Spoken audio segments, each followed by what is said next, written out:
Cry loud, spare not, lift up thy voice like a trumpet, and show thy people their transgressions. Yeah, so I'm a Hebrew Israelite from the tribe of Judah.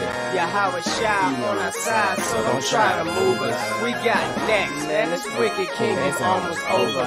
For our people, edification, my folks, soldiers. Isaiah 58:1, they let the trumpet blow. Hey, read them Hebrew Israelites, it's time to let them know. Say let the trumpet blow, it's time to let them know. We them Hebrew Israelites, it's time to let them know. To cry loud, spare none, show them transgressions. For my people never consider they the real Jews. History stolen with that whip, got our back bruised. Still dying in the ghettos, got us trapped in this matrix. Time to open up your eyes, it's too real, we can't fake it. The Most High's on its way back soon. The whole reason why we went into slavery, cause we broke the commandments. Deuteronomy 28 and 68. Who is this nation of people? Not the seed of Ham, but the seed of Shem. From the bloodline of Abraham, Isaac, and Jacob. Revelation 2 and 9. Don't let these fake Jews tell you a lie. In due time, they all bow down. I wanna get my crown and stand firm in this truth. Ha Mashayach Yahawashi, that's his Hebrew name. Wasn't no J's in the Hebrew letter. So I carry this truth like I carry my sweater in the winter cold. This what you ain't been told. Esau's cover blown. We let the trumpet blow and let all my ox know that you a set apart nation, ain't compared to none.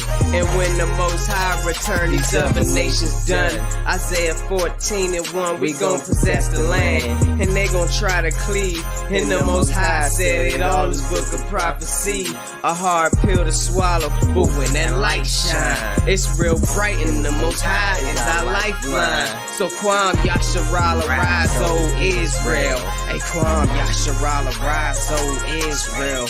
It's time for you to wake up out your sleep.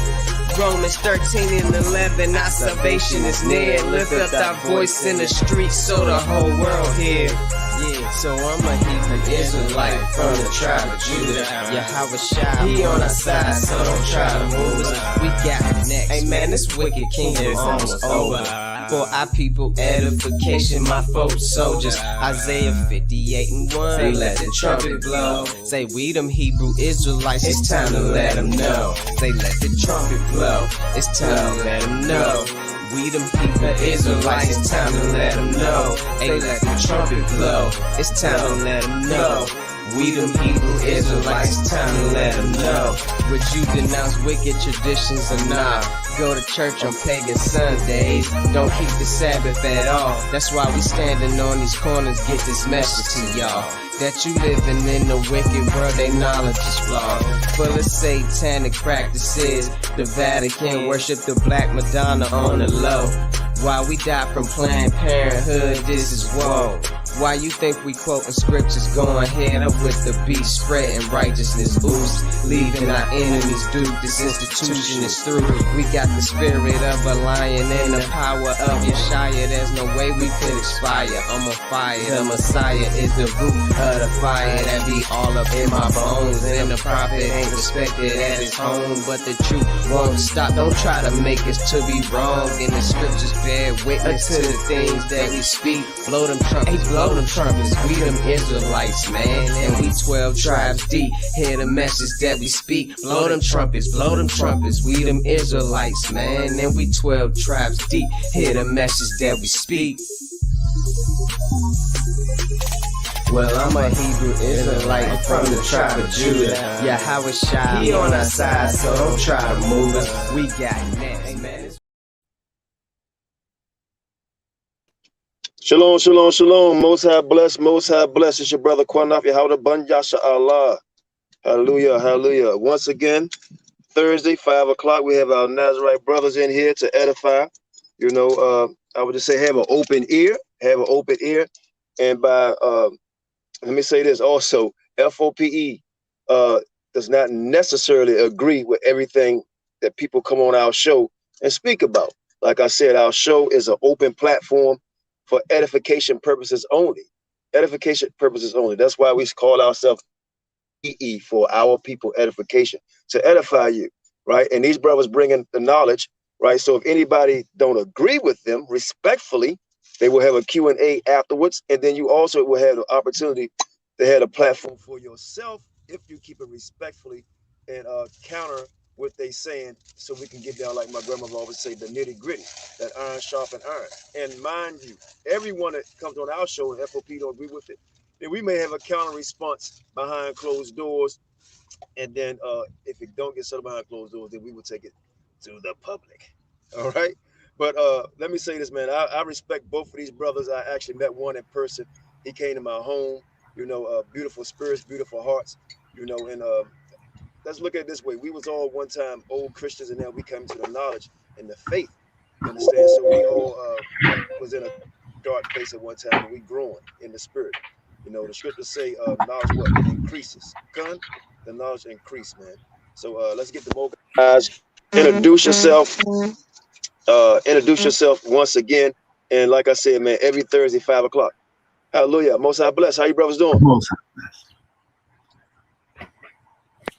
Shalom, shalom, Ak. How y'all doing? Good to meet y'all. Right, great to be here. Right. So I'm going to give y'all the show, man. The platform is y'all, because y'all know I'm in a bad area right now. So the platform is y'all's, brothers. Go ahead, take it over. I'm gonna let you take it off first. I gotta go grab my headset. Go ahead, though, brother. Tell me, y'all. All right. Shalom, everybody. Again, I appreciate you, Qanath, elder brother there. I met this man. He's a good man. Woke me into his home. Beautiful family.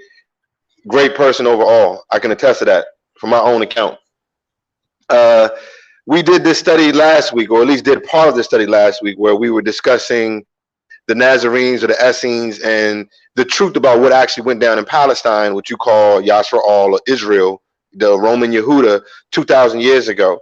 And what is advertised today is not the actual historical truth of what happened then. So first and foremost, let me say that I'm coming with love and respect. I'm not here to tear down anybody's faith. I'm not here to attack your faith or your beliefs. Just provide some information, and prayerfully it can sink in somewhat, and maybe you'll do some research on your own. This is not something that I easily took and I accepted just because somebody said it. It took a while for me to come to this point where I am right now. It took many months of study, research, prayer, and a little bit of humility for me to realize what I believed to be true wasn't exactly true. That being said, there are some things that you might find disturbing. So I just, like the brother said, I ask you to just open your heart, open your ears, listen, and let's go over the text, because what we're going to show you is that this episode right here will be about Paul versus the Nazarenes.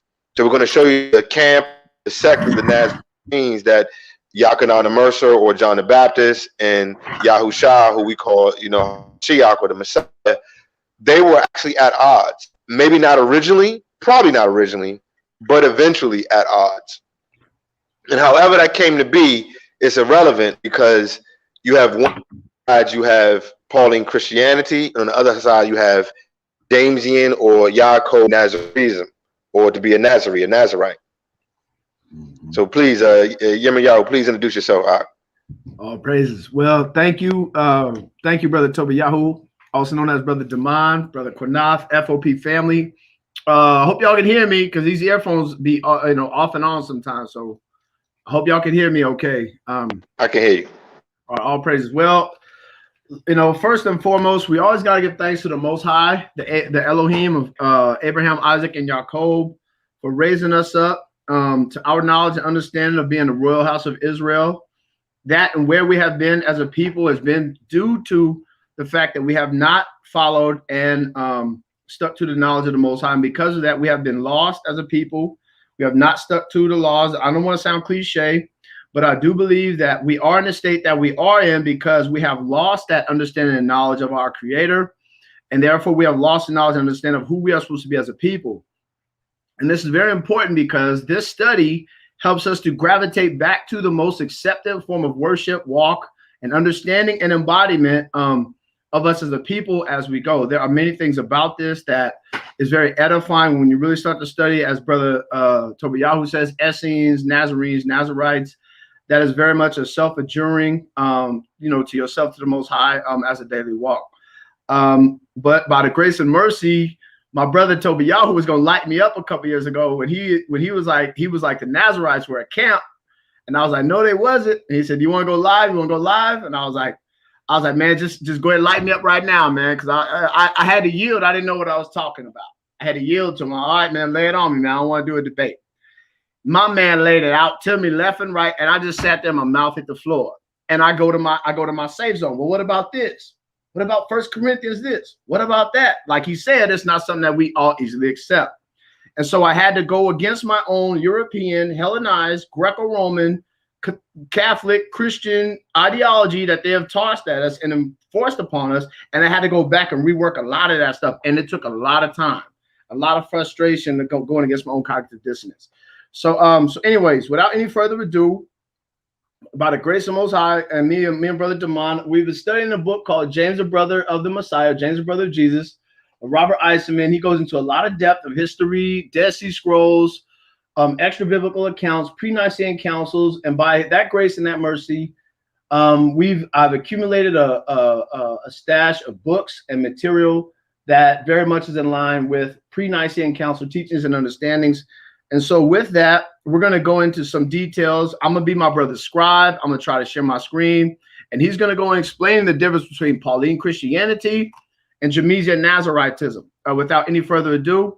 And I do follow the teachings of the Messiah, but my understanding of the Messiah, now that I've studied it more in depth, is a little different than today's churches and even some camps. So like he said, this is not to disrespect anybody's personal beliefs, anybody's understanding of the Torah. What we are doing is doing our best to open up a more direct form of worship and walk, as it was more directly at that time, around the time of Palestine, the Messiah, the apostles, and we're going back to that way of teaching according to that understanding then. So it's going to chide a little bit because we've been in a lot of westernized Christianity, and we're going to go into more Eastern philosophical Palestinian messianism. So without any further ado, let me go ahead and share my screen. And let's go ahead and start getting it in. So no disrespect anybody's beliefs. If you trust in Paul, if you like Paul, it's all good. If you love the Most High, it's all good. If you're Old Testament only, all good. No disrespect to you. We're just doing our best to show a more direct teaching and narrative of what was going on back then. All praises. Hallelujah. All right. Well said. All right. So let's get into it. So Paul of Tarsus, or Shaul HaTarsi, he actually was an individual. He was a person who lived from 5 CE to 65 CE of the Common Era, which means that he was born 1 year before the taxing by Augustus Caesar in 6 CE. Now that tax is very important. That's when you read that Miriam and Yusuf back home, and they had Yahusha, or the Messiah, in the manger, because they all had to go back to their hometowns, do this taxing, cut off a chain of events in Palestine, which led to the Roman wars with the Yehudi Romans, right? So this is the year that Yohanan and Mercer was born, as well as Yahusha. Mercer was born just a few months before him. The earliest letters of Paul that are used in the New Testament are understood to be Thessalonians and Galatians, which were supposedly written in 50 CE and 53 CE, respectively. We know this because of Papyrus 46, which is an ancient papyrus that has survived from that time and dated to those years. Paul was a self-imposed shuliach, which is an apostle. That's a Hebrew word for apostle, because he did not meet the criteria laid out in the NT for one to be an apostle.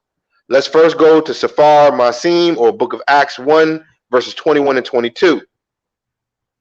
See if we can get that up so the people can read this.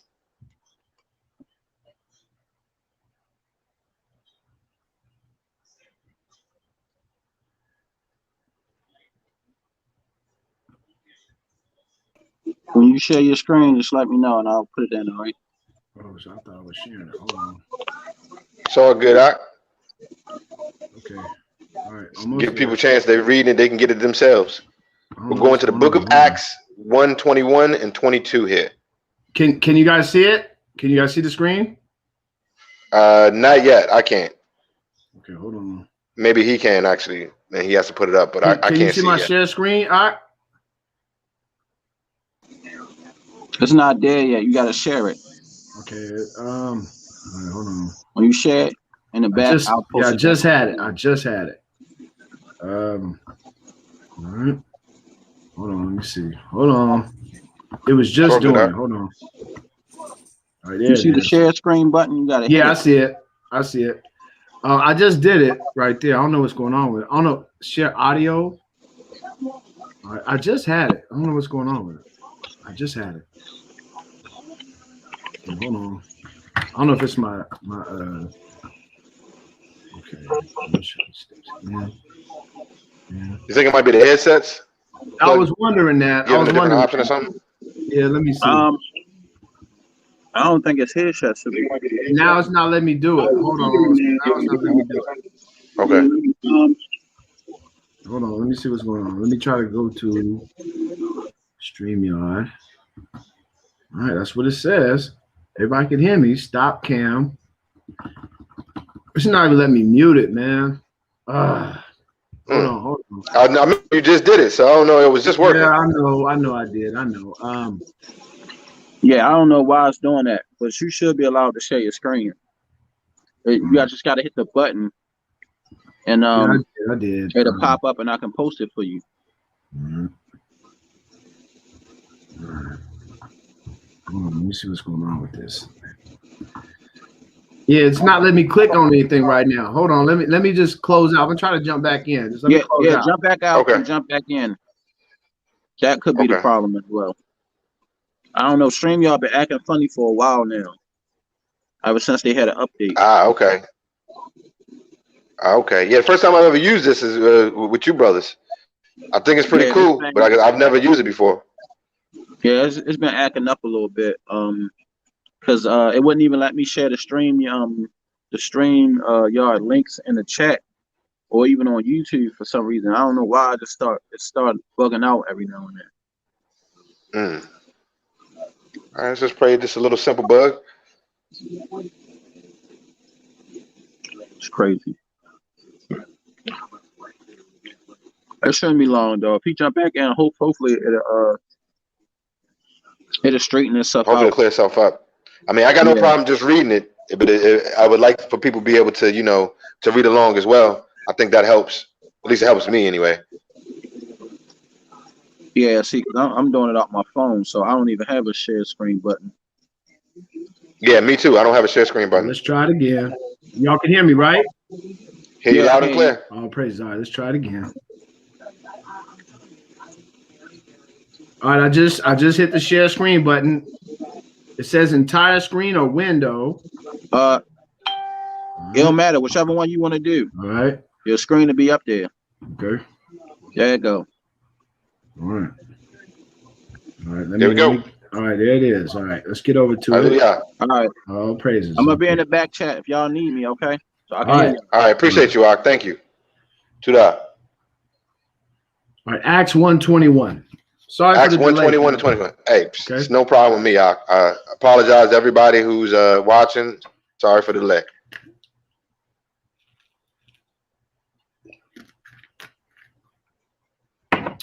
All praises. All right. I see your screen. Is the verses coming up? Yeah. I'm on it right now. Acts 1:21. Yeah. Can you see it? I can see a screen that says "F.O.P.E until Kingdom Come." I see that web stream. I don't see the actual verses. Okay, hold on. Now it went to minimize a bunch of windows there. Okay, hold on. Let me do it again. Okay. Entire screen. All right. All right, there. When you do your share screen, just try to share the window that you want to see people to see, not your whole. Yeah, try the window. Yeah, try the window instead of. All right, how about that? Can y'all see that? Hold on, let me look. Yeah, there you go. Okay. Sorry for the delay. All right, let's get it in. It's all good. All right, perfect. Okay, so we have the book of Acts 1:21 verses chapter 1 verses 21 to 22. Now, this right here is the apostles explaining exactly how one becomes an apostle or how you're qualified to be an apostle. It reads, therefore, it is necessary of the men which have companied with us all the time that the Master Yahushua went in and out among us, beginning from the immersion of Yachanan to that same day that he was taken up from us, must one be ordained to be a witness with us of his resurrection. So the book of Acts has just given us what it means for one to be an apostle, right there in the text. Since Paul never walked with the Messiah and never even met him, he does not meet the standard of a Shuliach or an apostle according to the text. Paul, however, gives his own standards of being an apostle and eventually came to have a great disdain for the 12 apostles. Now we go to Galatians 1:1.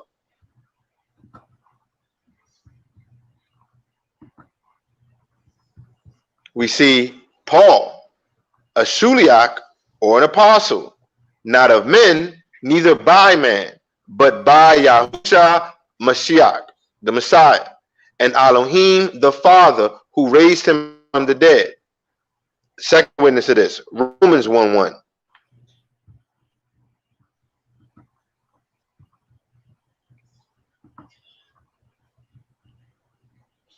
Perfect. Paul, a servant of Yahushua Mashiach, called to be a Shuliach or an apostle, separated to the Besorah or the gospel of Elohim.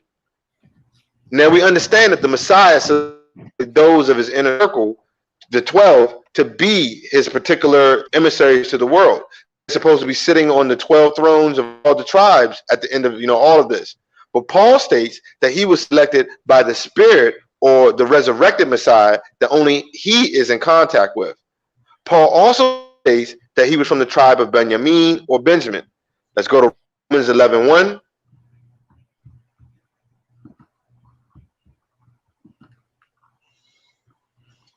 It reads, ask then, did Elohim reject his own people? Certainly not. I myself am a Yisraeli or an ancient Israelite, a descendant of Abraham, a member of the tribe of Benjamin. Philippians 3:5. Second witness to this. We always try to keep everything in order, 2 to 3 witnesses to prove all things. It reads, I was circumcised when I was a week old. I am a Yisraeli by birth of the tribe of Benjamin, a pure-blooded Brit or Hebrew. As far as keeping Yehudi law is concerned, I was a Pharisee. Now, we're suggesting, just as in the case with his apostleship, he is not being honest and was in fact an Idumean Edomite that either betrayed the 12 after joining the Nazarenes or may have never been one to begin with. I mean, who could say today? I don't know. I'm not putting that on him. All I will say is that whatever transpired or whatever happened 2,000 years ago, he became at odds with them.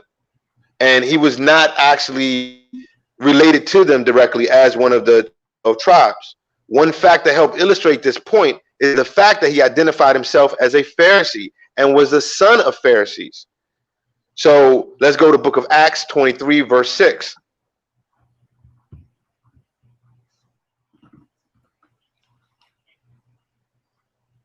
It's very important. We see how he identified himself as a Pharisee here. When Paul saw that some of the group were Sadducees and the other were Pharisees, he called out in the council, the Sanhedrin, fellow Yisraeli, I am a Pharisee, the son of Pharisees. I am on trial here because of the hope I have that the dead will rise to life. What we have to understand is historically, the Pharisees were Herodians by the time of the 1st century BCE, which is over 100 years before Paul was even born. It is safe to say that he and his father were not Yisraeli or ancient Israelites because of the 3 sects in the Palestine of the Pharisees, the Sadducees, and the Essenes. Only the Essenes were ethnically Yisrael or ancient Israelites. The rest were Herodians, Greeks, Arabs, etc., or were just converts. Let's go to another witness for this. We're going to Wars, Josephus, Wars 282, line 119. Okay, give me a second. No problem. To anybody who's not familiar, this is the work of the works of Josephus. These are his writings. He's a primary account there, a primary witness, first-hand account. He was alive during all this time, and is a primary source that most secondary sources use to justify themselves. Okay, you say Wars? Yeah, Wars 2 is book 2, chapter 8, section 2, line 119. Okay. So yeah, go to War. There you go. Book 2. Go down to chapter 8, woman. Okay, okay. You said War. I'm looking down at Wars 2:8:2. Okay. All right, give me a minute. I'm gonna get there. Oh shoot. I'm gonna get there. Yeah. No worries. Give me a minute, y'all. They may not have numbered their thing like his actual writing. That's the thing. Doing pretty good. All right. And okay. Right here. Yeah, this one is actually pretty good. I just downloaded it earlier. All right. Hallelujah. So line 119 says, "For there are 3 philosophical sects or camps among the Yehudi. Follower of the first." Uh-oh. Uh-oh, we lost audio. Did we lose audio?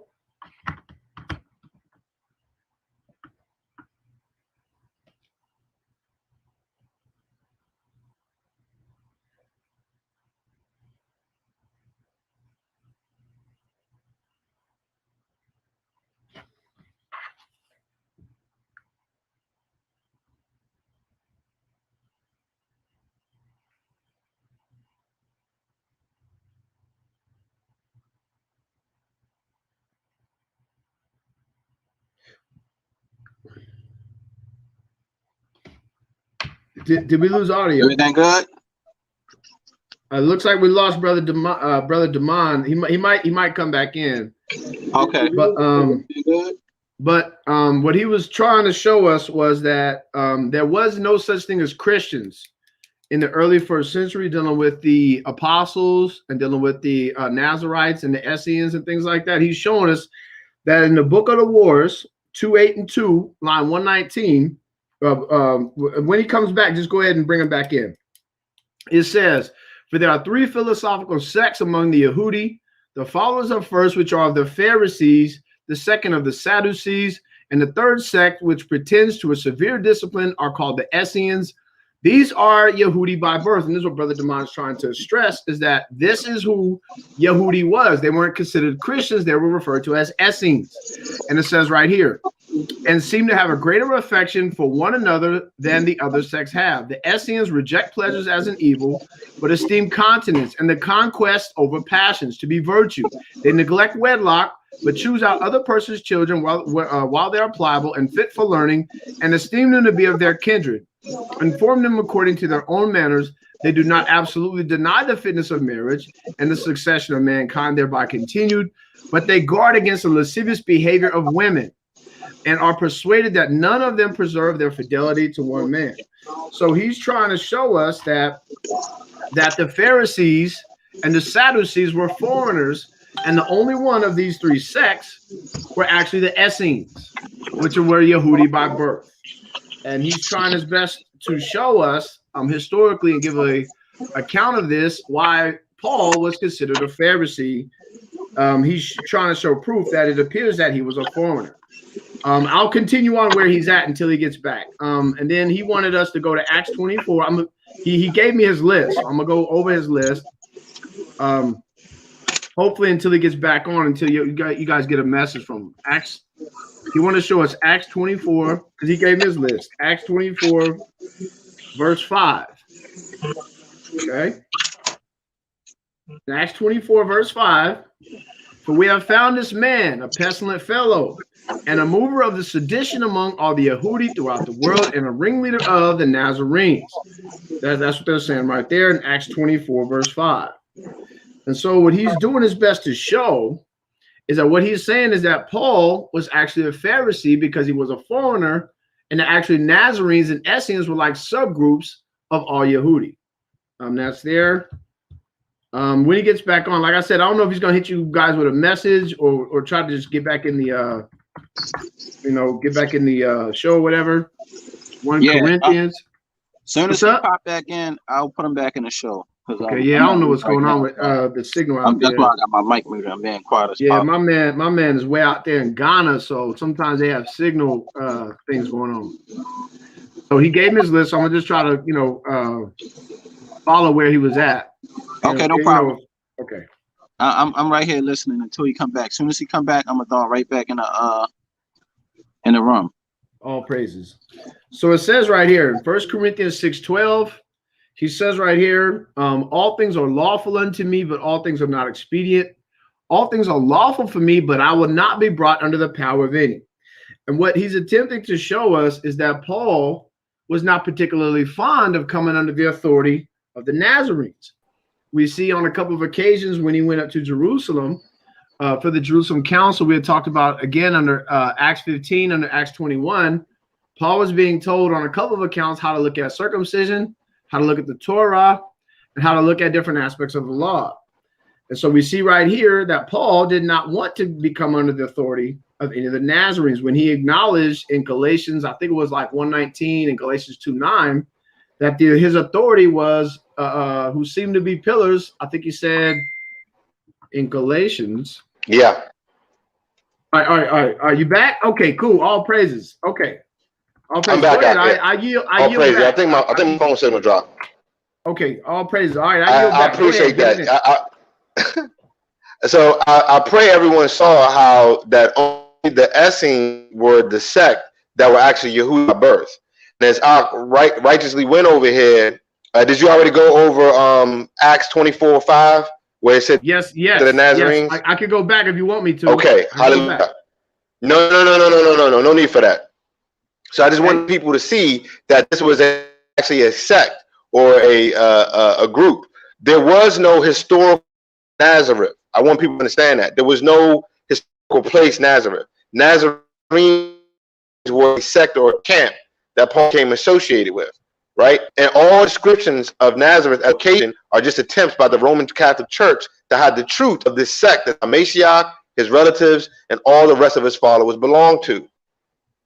The Essenes became known as the Nazarene at the time of Yochanan and Mercer, sometime in the late 30s CE. So, as the brother just eloquently put, Paul would not allow himself to be subject under any man, which is what 1 Corinthians was all about. He saw himself things like eating things offered to idols, circumcision for Gentiles, all that stuff. He didn't see any profit in that. This is why he said, all things are lawful to me, right? All things are lawful to me, but I will not be brought under the power of any, right? So when Paul's relationship with this group came to an end, which was mostly due to Paul's teachings, he was placed in protective custody in his family home. Everybody knows the thing about Acts where the crowd beat on him and he had to be protected. What a lot of us don't realize is who protected him, who these people were.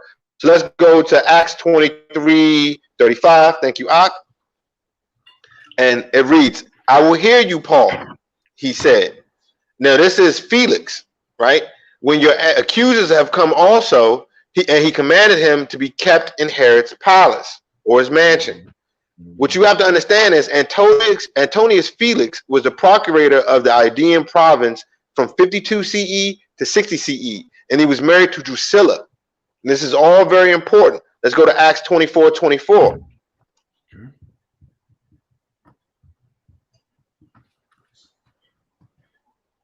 So what I want people to see here, who is protecting Paul? Who's around him? And it reads, and after certain days, when Felix, this is Antonius Felix, who we were just talking about, came with his wife Drusilla, which was a Yehudi, he sent for Paul and heard him concerning the faith in Messiah. Now, we have to stop and ask, this is one thing I had to do. I had to do some critical thinking. Do we honestly believe that he was teaching the Romans and the Edomites about the Messiah? I mean, I guess it's possible, but I personally think it's very unlikely.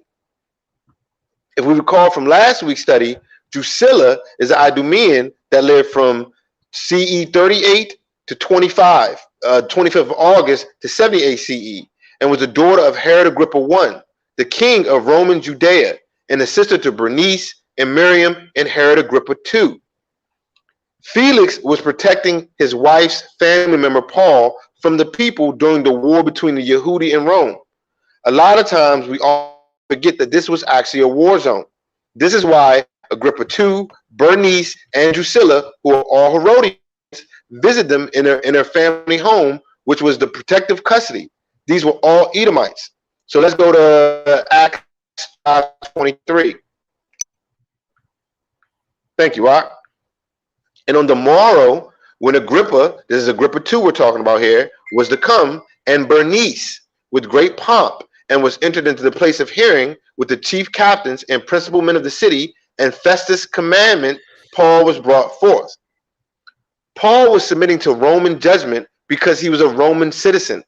We have shown the Herodians, we've shown how the Herodians became Roman citizens and why Paul was a citizen from birth, which was not true for other Yashraali or ancient Israelites. None of them could ever claim that. We did this last week's study.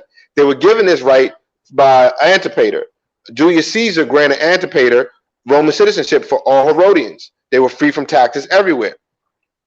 So what I want people to do is to stop and think, can you imagine that any of the 12 or their families being kept in Herod's palace under protective custody? Can we imagine them calling for Caesar to come and judge them instead of the people? Of course not. Paul's lineage was not from Benjamin, and a quick study of biblical history will prove this. In fact, when we look at the war scrolls, 1QM, 4Q, 491, and 496, which was in the DSS or the Dead Sea Scrolls found at Qumran, which is an Essene document, the term Benjamin or Benjamite was used to describe overseas or foreign Yehudi, those of the diaspora in the 1st century. This is because the tribe of Benjamin was basically destroyed during the time period of Judges after the civil war of Yashraal. So let's go to the book of Judges. Let's prove this. Go to the book of Judges 21, verse 6.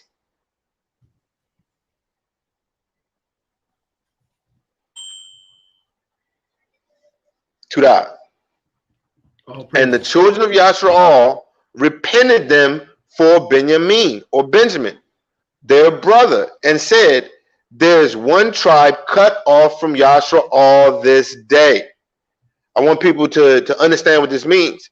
The tribe that we understand is Benjamin or Benjamin were cut off from this day forward. And we're going to see what actually happened here. So let's go back to chapter 20, verse 47. Judges 20, verse 47. Oh, dog. Okay. Judges. Thank you. Yeah, no worries, Doc. So it reads, oh, somebody's phone ringing. Yeah, my apologies. But no worries, Doc. No worries. It reads, and the children of Yashraal, but 600 men turned and fled to the wilderness to the rock Rumim, and abode in the rock Rumim for months. The tribe, as we understand it, was destroyed at that time, and only 600 men remained from that tribe, and the rest of Yashraal needed to repopulate. But they made oaths not to give their daughters to them. So we see this in Judges 21, verses 1. So head up to book of Judges 21, 1 from to that.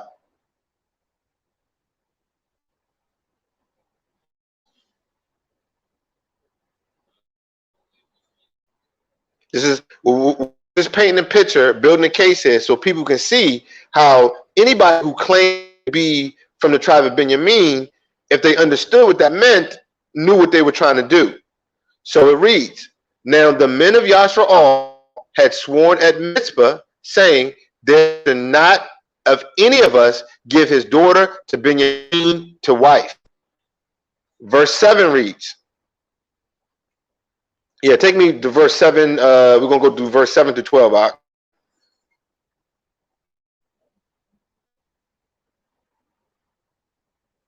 just wanted people to see the oath that was made there. This oath that nobody will be giving their wives, their daughters to Benjamin or Benjamin so they can have wives. Verse 7 reads, what shall we do for wives of them that remain? Talking about the 600 right here. Seeing as we have sworn by Yahweh that we will not give them our daughters to wives. Verse 8 reads,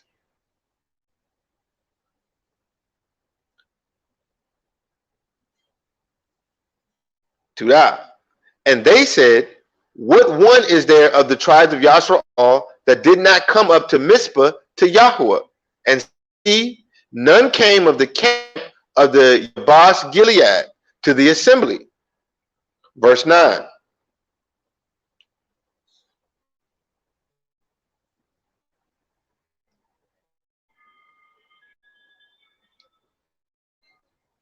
For the people were numbered, and see, there were none of the inhabitants of Yabas Gilead there. So going to verse 10 next. When they all went up to the assembly to discuss the fate of Benjamin, one family did not go up and make oaths there. And Yasharal decided to murder their own people because of this and allow their daughters to be kidnapped and raped. So verse 10 reads, and the congregation sent out there 12,000 of their bravest men and commanded them, saying, go and smite the inhabitants of Yabas Gilead with the edge of the sword, with the women and the children. Verse 11. And this thing you shall do, you shall destroy every male and every woman that is with the man. And they found among, verse 12, and they found among the inhabitants of Yabad 400 young virgins that had not known no man by line with any male. And they brought them to the camp at Shiloh, which was in the land of Canaan or Canaan. So I hope everybody can see that this was an evil act. They killed women and children due to an oath to Yahweh by the Messiah as evil when he was correcting the false teachings or the lying pen of the scribes. So let's go to Matthew 5:33-7. So because you see it in the OT, you see it clearly in the Torah that you make your oaths, you make sure you make them and you keep them or whatever. Yahusha had a different teaching. And this is why a lot of Nazarenes, they did not deal with a lot of the versions of the text of the Torah that was available at their time because of the lying pen of the scribes, all of the inserts and deletions. So Matthew 5:33-30. It reads, again, you have heard that it said by them of old time, you shall not swear yourself, but shall perform your oaths to Yahweh. Again, that's in Torah. You perform your oaths to Yahweh. You don't make your oaths to yourself. This is what the Messiah says.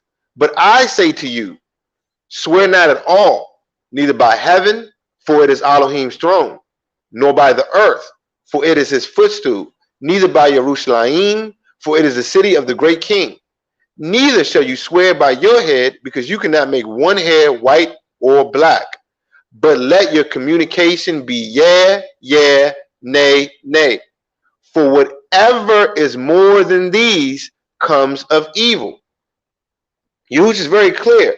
If your yes can't be yes and your no can't be no, if your word can't be what it is, anything outside of that is of evil. This teaching was also passed down to the Messiah's brother, Yaakov Siddiq, or James the Just. Let's go to Yaakov 5:12, please. Or James 5:12.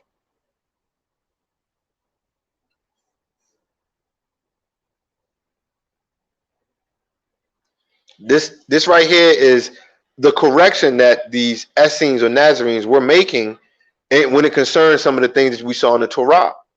And it repeats his brother's words almost verbatim. But above all things, my brothers, swear not, neither by heaven, neither by the earth, neither by any other oath, but let your yea be yea and your nay, nay, lest you fall into condemnation. So he's telling you, don't make any oaths or you'll fall in condemnation. Let your word be what it is. This concept of not taking oaths was well documented as an Essene or Ebionite doctrine. Let's go to Wars 2, Book 2, Chapter 8, Section 6, line 135. We're going to show you that this right here was a common belief and practice of the Essenes or the Ebionites.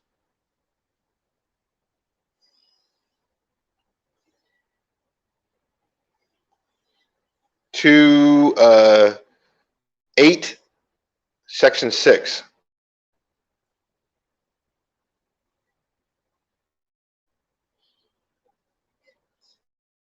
Line 135.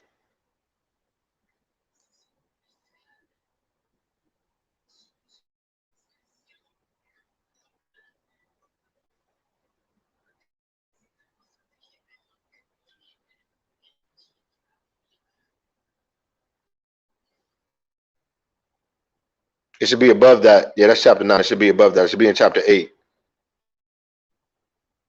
It should be in paragraph 6. Line 135.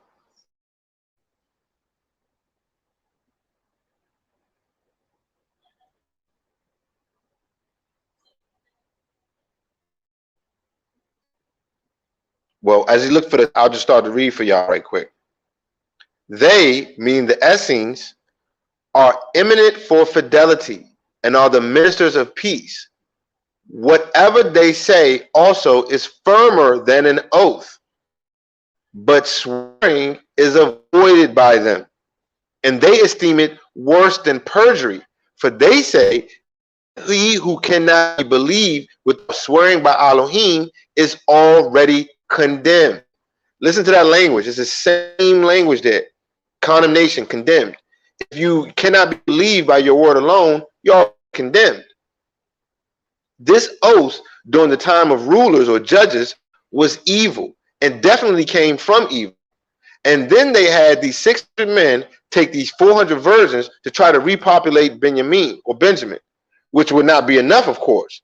Not just that, they then set it up so that Benjamin would be able to kidnap women to try and fill up their ranks. Let's go to, yeah, 2 dot. I see it right there, 2 dot. So anybody wants to look at that can check that out. That's what it says. They're already condemned. So let's go to the book of Judges 21:21, please.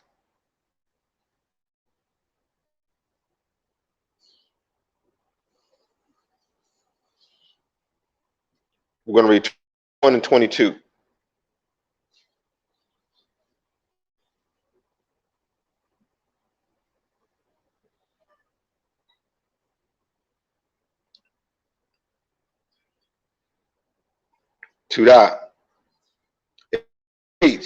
And watch and see if the daughters of Shiloh come out to perform their dances. Then you, meaning the Benjamin, come out of the vineyards and catch you every man his wife of the daughters of Shiloh, and go to the land of Benjamin. And it shall be when their fathers or their brothers come to us to complain, that we will say to them, favor them to us for our sakes, because we did not take a wife for any man in battle, neither did we give them to the men, so that you would not be guilty of your oath. I hope people can clearly see how wicked this is. Hiding in the vineyards and kidnapping women is a legacy of what was left to Benjamin. If the fathers and the brothers of these women complained, they were told to let it happen, so they could just say that they did not give these women to Benjamin, thus were able to keep this evil oath that they made. The historical fact, the tribe of Benjamin or Benjamin was not an established tribe even before the time of the dynasty, much less 1,000 years later during the events of the 1st century CE in Palestine.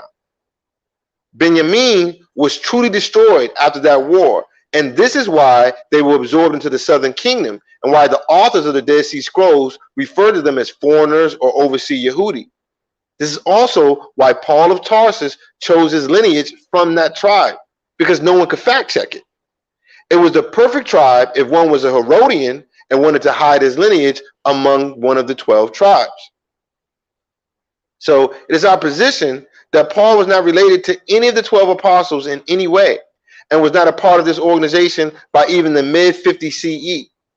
The Ebionites or Nazarenes, they rejected Paul's writings outright, and the Roman Catholic Church knew it.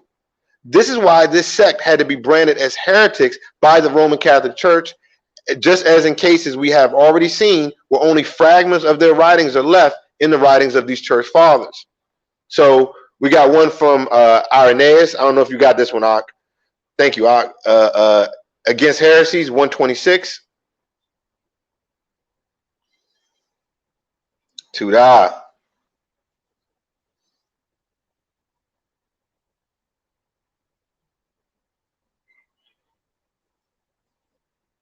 It reads, the Ebionites from an earlier stage use the gospel of Matthew only and repudiate Paul, maintaining that he was an apostate from the Torah. Let's go to Eusebius, History of the Church. This is Constantine's boy. This is the guy Constantine put in charge of organizing his church, the Council of Nicaea. 327.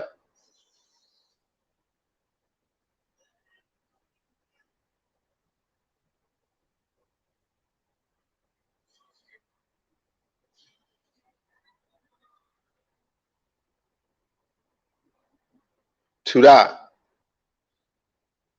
It reads, the Ebionites thought that it was necessary to reject all of the epistles of the apostle, talking about Paul, whom they called an apostate from the Torah.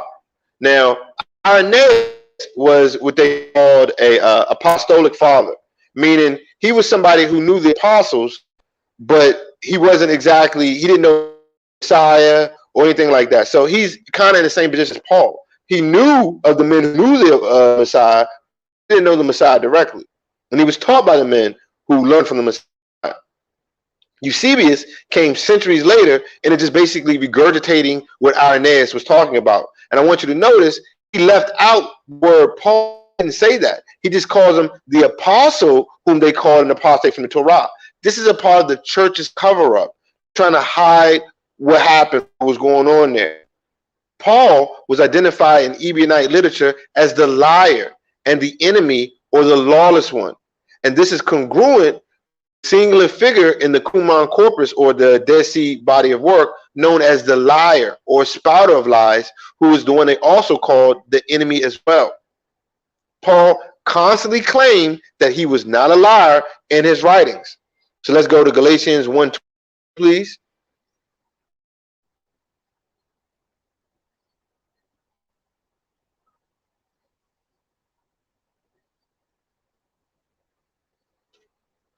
This is something that went on in a lot of different texts he had. He had to refute the liar moniker. It reads, now the thing I write to you, behold, before Elohim, I do lie. One more, second witness, Romans 9:1.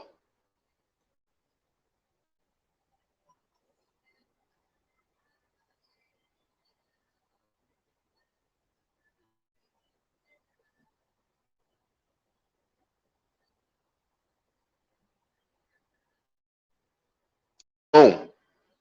I say the truth in Mashiach, I do not lie. My conscience also bearing me witness in Ruach HaKadosh, or the part spirit. Now, the only reason he will constantly be claiming that he is not a liar is if someone was accusing him of lying. No one just makes claims like that unless there's someone claiming the opposite. If I told y'all I was not a thief, just out the blue, you would assume that either I was a thief or that people were accusing me of being a thief. The historical truth is that Paul came into Palestine sometime after the death of the second Roman emperor Tiberius in 37 CE, who had hounded Agrippa I and caused him to flee to the castle in Palestine where Yochanan and Mercer or John the Baptist was killed. Agrippa I was given rulership in Palestine in 41 CE after his friend Claudius came to his throne as the Roman emperor. So let's go to Antiquities 18:5-2. Book 18, chapter 5, section 2. We're going to lines 116 and 17, and then we're going to read 124. To that.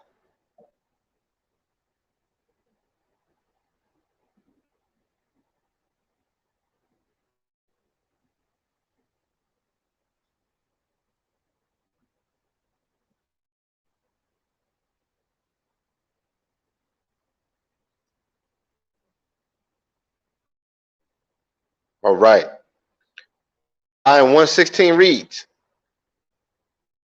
Yeah. Chapter 5. Yeah. Section 2. So be in the second paragraph. Now, some of the Yehudi thought the destruction of Herod's army came from Elohim, and that very justly as a punishment of what he did to Yochanan, meaning John, was called Mercer or Baptist. For Herod, we're talking about Antipas here, slew him, who was a good man, and commanded the Yehudi to exercise virtue, both as to righteousness towards one another and faithfulness towards Elohim, and to succumb to and so to come to immersion, for the washing with water would be acceptable to him, meaning Elohim, if they made use of it, not in order to the putting away or remission of sins only, but for the purification of the body, supposing still that the Ruach or soul was thoroughly purified beforehand by righteousness. Verse 124 reads, but on the 4th day letters came to him, this is talking about he's a general in Rome, informing him of the death of Tiberius. So what we're showing here is that Joachim Mercer, or John the Baptist, he died around the time that Tiberius Caesar died. This is historical truth. And the second witness for this is ecclesiastical history 241. So let's check out Eusebius again, ecclesiastical history.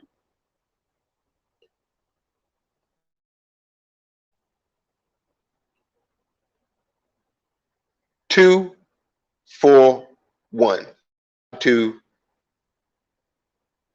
yeah. 4, 1. It reads, after the death of Tiberius Caesar, Caius Claudius, however you want to pronounce that, appointed Agrippa, meaning Agrippa I, king of the Yehudi, having punished Herod, this Antipas, with perpetual exile. Tiberius died after having about 22 years, and Caius, or Claudius, succeeded him in the empire. I thought I was losing it again. He immediately gave the government over to the Yehudi to Agrippa, again, Agrippa I, making him king over the tetrarchs of Philip and Lysander, in addition to which will be upon him not long afterwards the tetrarchy or governorship of Herod, having punished Herod, the one under whom the Savior suffered, and his wife Herodias with perpetual exile on account of the numerous crimes. Josephus is a witness to these facts. So we have a second witness, and I wanted to show people that this right here is a secondhand account, meaning Eusebius. He's a secondhand account using the firsthand account of Josephus as a primary source. So this is letting everybody know that the date of Tiberius Caesar's death, it was around the same time that Joachim Mercer or John the Baptist died. This is important because when we're tracking the movement of the Herodians, this also included Paul of Tarsus. After the incident where Paul killed Stephen, just a fictional retelling of the murder of Jacob Sadiq or James the Just, that's going to need its own study. So we're not going to get into that with this one. It's going to be too long. We could just do it at another time, another show. But after that, we see in the book of Acts informing that Herod attacked the Nazarenes. So let's go to book of Acts 12, verses 1 through 2.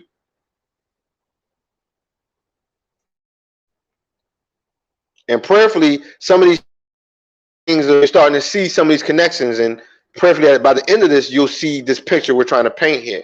Not to get you to believe what I believe or what we believe necessarily, just to look at things in a different light. So Acts 12, verses 1 through 2 reads, now about that time, Herod the king, this is Agrippa I here, he's the king, stretched forth his hands to do evil to the assembly, and he killed Jacob, the brother of Yochanan, with the sword. So this isn't Jacob, the brother of the Messiah. This is the other Jacob, the brother of Yochanan, one of the sons of Philip. This Herod, like I said, was actually Agrippa I, and he was attacking the assembly and even imprisoned Qanath or Peter. Now let's go to Acts 12:12. And we're going to see how an angel freed him from his prison, and then Kepha went to the other apostles and told them all to go to report what had happened to Yaakov Sadiq. There's the Messiah's brother, James the Just. He was the leader and the brother of the Messiah.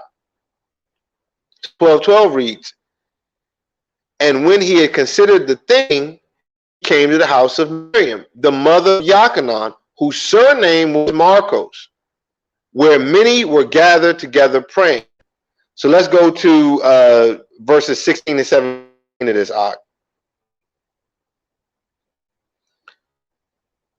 Same chapter, Acts 12, verses 16 and 17.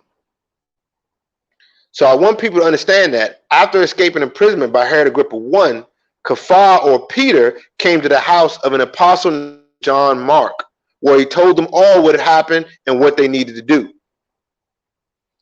16 and 17 reads, but Kepha, so he's knocking on the door and nobody was answering. But Kepha continued knocking, and when they had opened the door and saw him, they were astonished. They're astonished because he just got out of jail and they couldn't figure out how this happened. But he beckoned to them with the hand to hold their peace. He's like, just be quiet. And declared to them how the master had brought him out of prison. And he said, go show these things to Yaakov and to the brothers. And he departed and went into another place. So Kepha gave orders to the other apostles to go see Yaakov and the rest of the brothers in Jerusalem to tell them what had happened to him. So let's go to the book of Acts 12:25, please.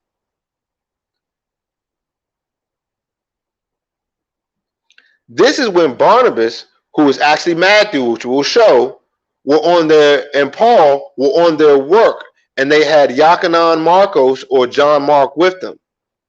So verse 25 reads, and Barnabas and Saul returned from Jerusalem or Jerusalem when they had fulfilled their ministry and took with them Yachanan, whose surname was Marcus.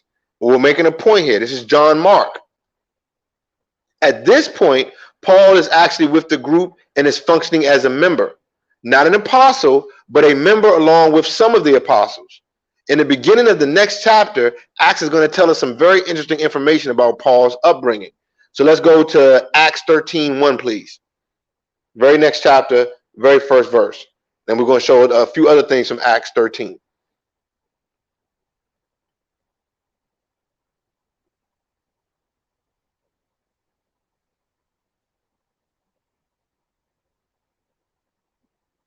Cool.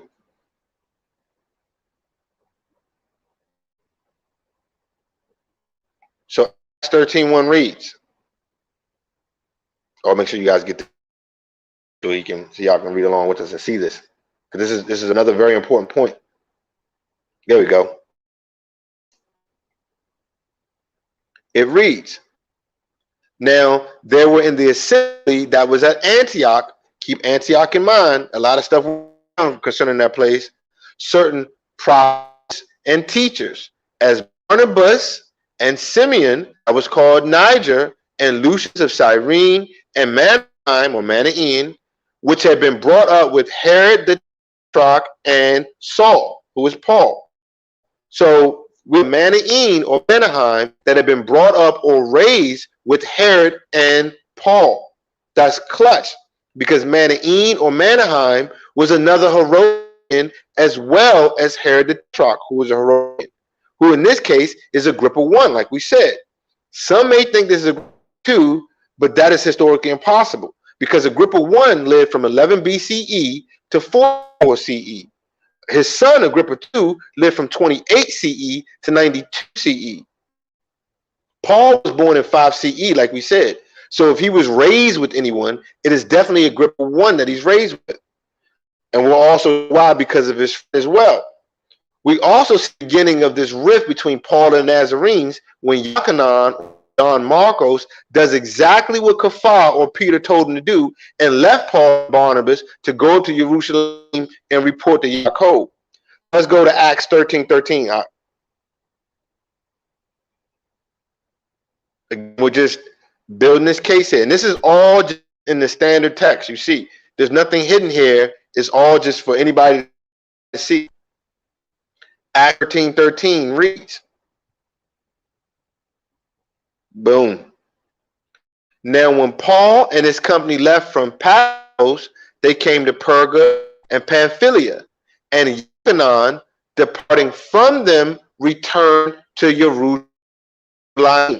So this John Mark, or Yochanan Marcos, leaving and returning to Jerusalem, just as Kafar had told him to. It is later in chapter 15 when Paul picks up Silas, who is a close friend of Agrippa I, and decides to leave Yochanan Marcos because he followed Kafar's instruction, which started this whole rift between him and Barnabas. So let's read Acts 15:35 to 40, please, or 13:35 to 40, please.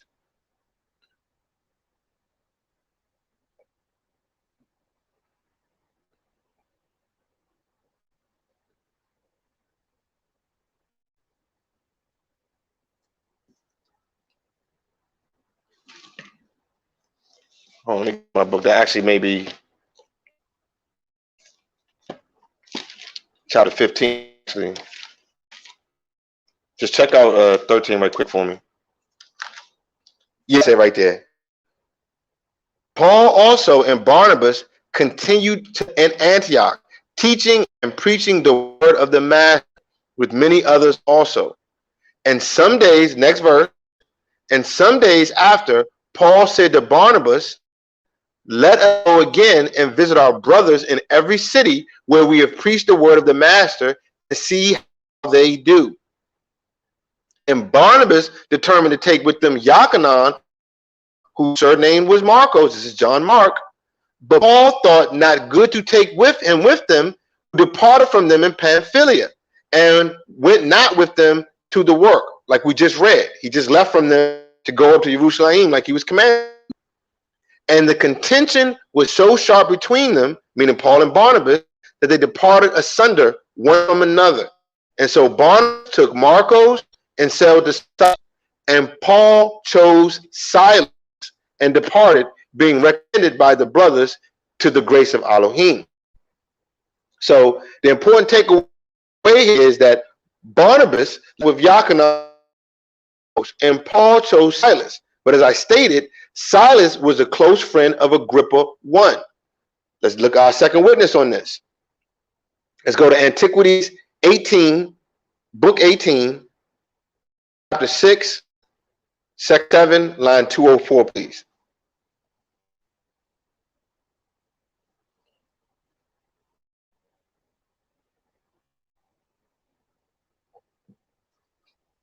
Tuda, I appreciate this out. So 18, 6, 7, 04.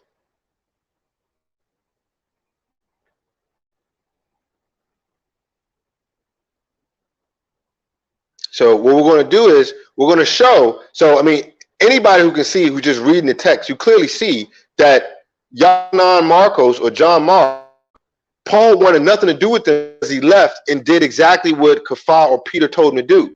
Barnabas and Paul got into beef over this. This is right in the book of Acts, because you have one of the chief apostles telling you to do something, and he did it, and that made Paul angry because he didn't do what Paul said do. So they actually split up over that, right? So in Antiquities 18, 6, 7, we see who the one that Paul chose to go with him.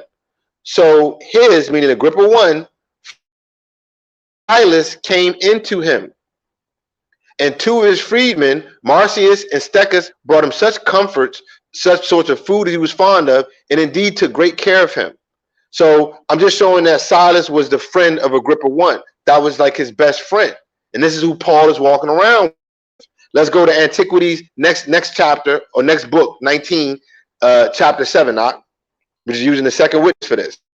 This is not just some one-off little line of text here.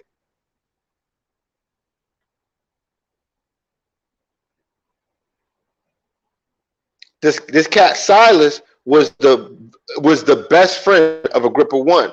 Silas, Agrippa I, Bernice, Drusilla, all of them, all these people who are they're all Herodians. Again, you can't think that he's the odd man out, especially considering what we know about the history of the Benjamites. So Antiquities 19:7-1, it reads, so now Silas, the general of the king's horse, or his horse troop, this is Agrippa's, because he had been faithful to him under all his misfortunes, had never refused to be a partaker with him in any of his dangers, but had oftentimes undergone the most hazardous dangers for him. This is for Agrippa, was full of assurance and thought he might expect a sort of equality with the king. He thought he was on the same level as the king on account of the firmness of the friendship he had shown to him. Now, like I said, this is the same Silas that Paul just chose, and it's also the exact same Silas that was with Paul when he tells the centurion of his citizenship. Let's go to Acts 16:19. Then we're going to go to Acts 16:37.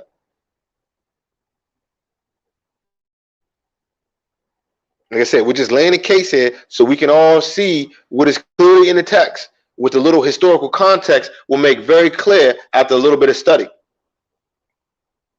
It reads, and her masters saw that the hope of their gains was gone, they caught Paul and Silas, the cat that he chose, and drew them into the marketplace to the rulers. And now after that, they're taken away publicly. Then Paul uses his Herodian citizenship card for defense. So let's go to the book of Acts 16, verse 37.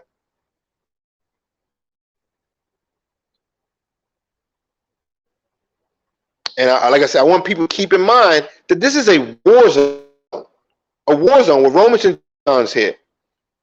But Paul said to the officer, we, meaning him and Silas, are found guilty of any crime, yet they whipped us in public.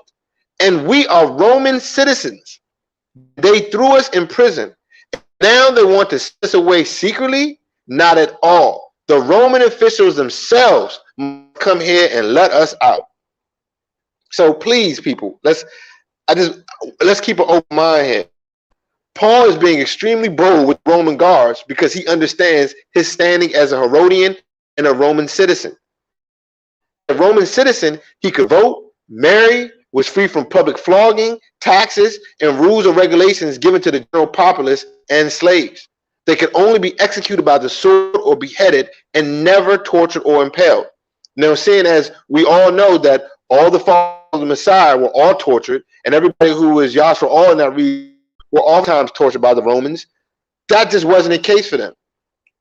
So this is why he was so upset, because he started beating on his chest because they violated, right? After the incident in Acts 15, Paul decided that Yachanan and Marco should have ignored what he was told to do and continue with them. Barnabas did not see it that way, and this caused them to part ways. They are never together anytime again in the New Testament, and things just got worse as the rift between the 12 and Paul grew. Paul came to be known as the liar and apostate of the law, and his own writings, he outright called the 12 in their leadership nothing important. Let's go to Galatians 2:9.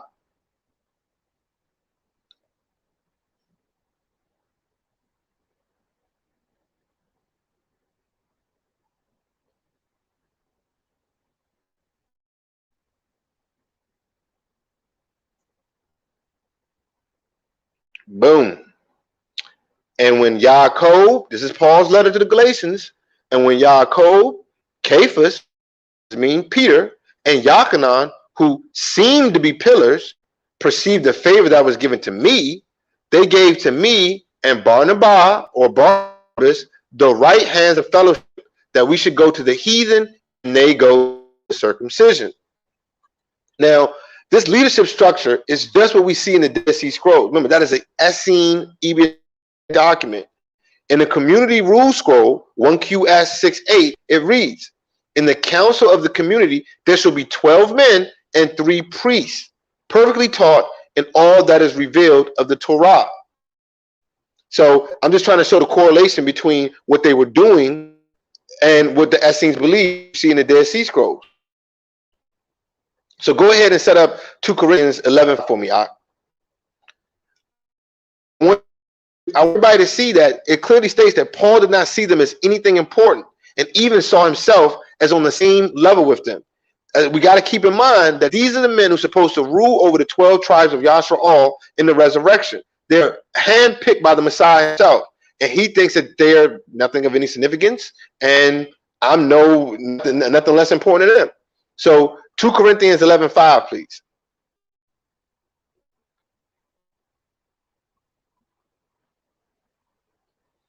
Here we go. For I suppose I am not inferior to very chiefest apostles. So he's talking about them. I don't see myself being inferior or less of them at all. Right? Paul initially came into this group, but at some point saw himself as superior or on the same level as the 12. And he decided that anyone who preached different from his word should be cursed. Let's go to Galatians 1:7 through 1:9, please.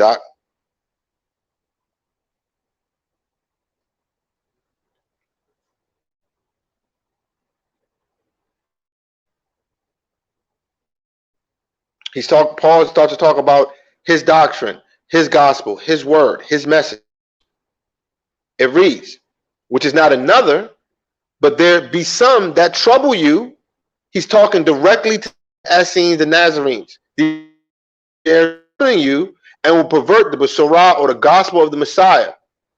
But though we or a Malik from heaven proclaim any other gospel to you, that which we have preached to you, let him be cursed. As we said before, so I say now again, if any man proclaims any other Besorah or gospel to you than that which you have received, meaning from him, let him be accursed. So Paul comes down from heaven. You're supposed to ignore that Malik and just listen to what Paul said, right? That doesn't seem reasonable to me. You know, however, like I said, I can understand if he thinks he's right. It's just that seems a little harsh. I know if a Malik came down and started talking to me, I would probably ignore someone that told me. If certainly if a Malik comes and tells you something, ignore anything that I say and listen to that Malik. So Yaakov or James seem to directly contradict this sentiment. So let's go to James 3:10, please. So Paul tells you, if anybody teaches anything different than what I'm saying, let that person be cursed. Even if it's a Malik that comes and tells you that, let him be cursed. In James or Yaakov 3:10, he seems to be in opposition to that. 3:10.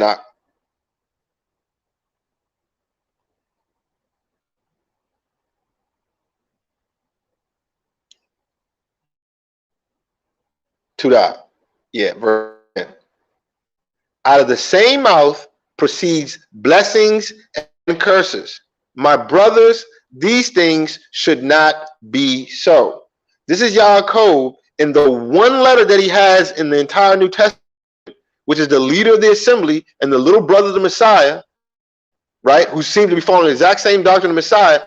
He got one letter and Paul's got like 13. I digress. Let's go back to Galatians. We're going to read verses 10-18. And we're almost done making our case. Galatians 1:10 through 18.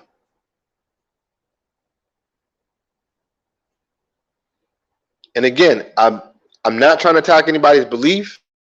I'm just trying to put a little historical context and put out of these letters that just we read in abstract, put them in context to see what's actually said and what's actually going on historically. And it reads, for I do now persuade men, or do I seek to please men? If I yet please men, I should not be the servant of Mashiach. Right? So it's this whole thing about, I'm not trying to please nobody. He's talking about the 12. I want people to put that in, look at it in that context. He's speaking about the 12 here. But I certify you, brothers, the Besorah, which was of me, is not after man. For I neither received it of man, neither was I taught, but by the revelation of Yahusha Mashiach. But when it pleased Elohim, who separated me from my mother's womb, and called me by his favor to reveal his son in me, that I might preach to him among the Gentiles, I did not immediately confer with flesh and blood. I neither went up to Jerusalem to those who were keen before me, but I went to Arabia and returned again to Damascus. Then after 3 years, I went up to Jerusalem to see Kepha and abode with him 15 days. So that passage is very important here. Not only does he use the language from my mother's womb, right? He also tells you that he didn't learn this from man, and it's not after man. When we all have read in the Bible, the New Testament anyway, where it tells you that the apostles were sent out to teach his word to everyone. They learned directly from the Messiah, got it directly from his mouth, and would just spread that message out throughout the world. Paul's like, nah, I don't need, I got my own special messages. I'm good. I got my own private messages, and I don't need that. And then he used 3 years. That terminology is Essene. From last show, it takes 3 years to become an Essene. You have to do a 3-year like initiation phase. It's showing that he actually went to the 3-year initiation phase, right? And then let's go to the book of Judges 16:17. So we're going to address that from my mother's womb thing. Show you that this is a Nazarite belief. This is a Essene terminology here. Book of Judges 16 verse 17.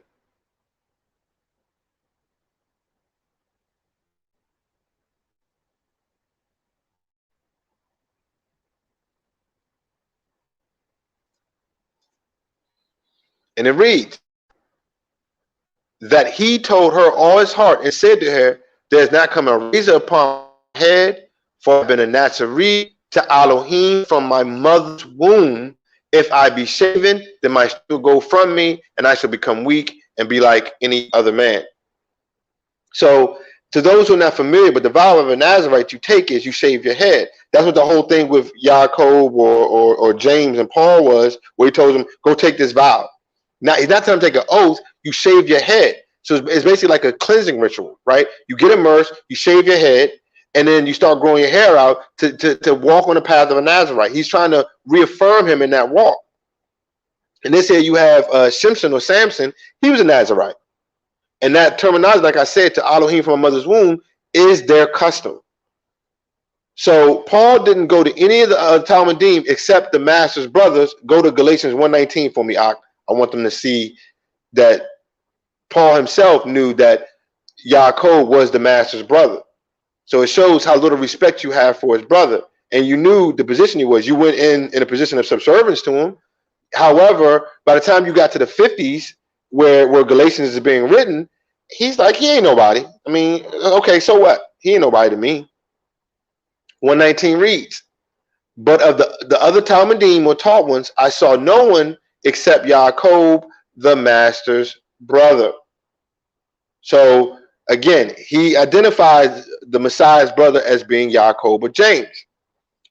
But like I said, by the time the incident in Galatians happened, he saw all these people as hypocrites, including Barnabas, who was actually Matthew, who actually brought him into the whole group in the first place. So let's go to Galatians 2:1. And we're going to prove very shortly that Barnabas was actually Matthew. But I just want people to see this, because we have this, at least I did anyway, I had this misconception about Paul, like he was always in Palestine doing the work. Paul only went to Palestine 3 times in like 15 years. Right. He was rarely ever there. Rarely ever there. So it reads, then after 14 years, I went up again to Jerusalem with Barnabas and took Titus with me also. So if you got the Acts of the Nazarenes, open up book 1, chapter 60 for me, please. I want to use a second witness to me stating that Barnabas is actually the one who we call Mattathiyahu or Matthew today. His original name was Barnabas, meaning son of the prophecy. He became Mattathiyahu, meaning gift from Yah, after he became the Shilachim or the apostles. Cool. After him, okay, let him get there a little bit.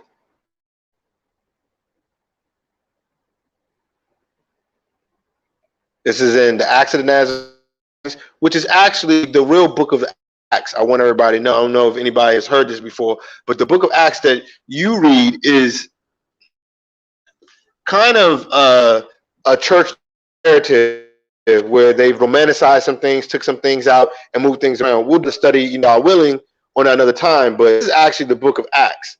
Is the Acts of the Nazarene. The book of Acts you have in the Bible, it doesn't even talk about the apostles. Really, it doesn't tell you how any of them died except 2 of them. It doesn't even mention Yaakov until like chapter 12. I mean, it's not really about them. It's really the coming out story of Paul. That's what it's for. The church put that together specifically for the purpose that you would ingratiate yourself to Paul, which is why it's right after the 4 Gospels. You go right from the Gospels to the book of Acts. So they want to see basically the reins being handed over from the 12 Shilikim to Paul. So we read, after him, Yusuf Barnabas, who is also called Matthityahu, who was substituted as a Shuliach or an apostle in the place of Yehuda of Kerioth, began to exhort the people that they should not regard Yahusha with hatred nor speak evil of him. So I kept saying that he was Matthityahu. I wanted a second witness on that. So I want people to understand the significance of this. He looks down, one of the 12, right, Matthityahu or Matthew, was rocking with Paul. And he left him because of how he treated another one of the 12, John Mark, right? And Paul regards the top leaders of the 12, which is John Mark, Peter, and James, right? He regards them as, I don't know, you're nothing really. I mean, you ain't nothing to me, right? However, these men were set in place for a specific duty. They were the leader of the assembly, especially with Yaakov, his little brother, on the head.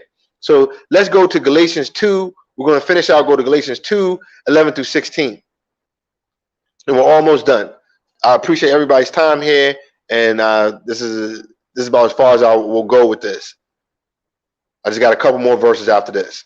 Galatians 2, verses 11 through 16.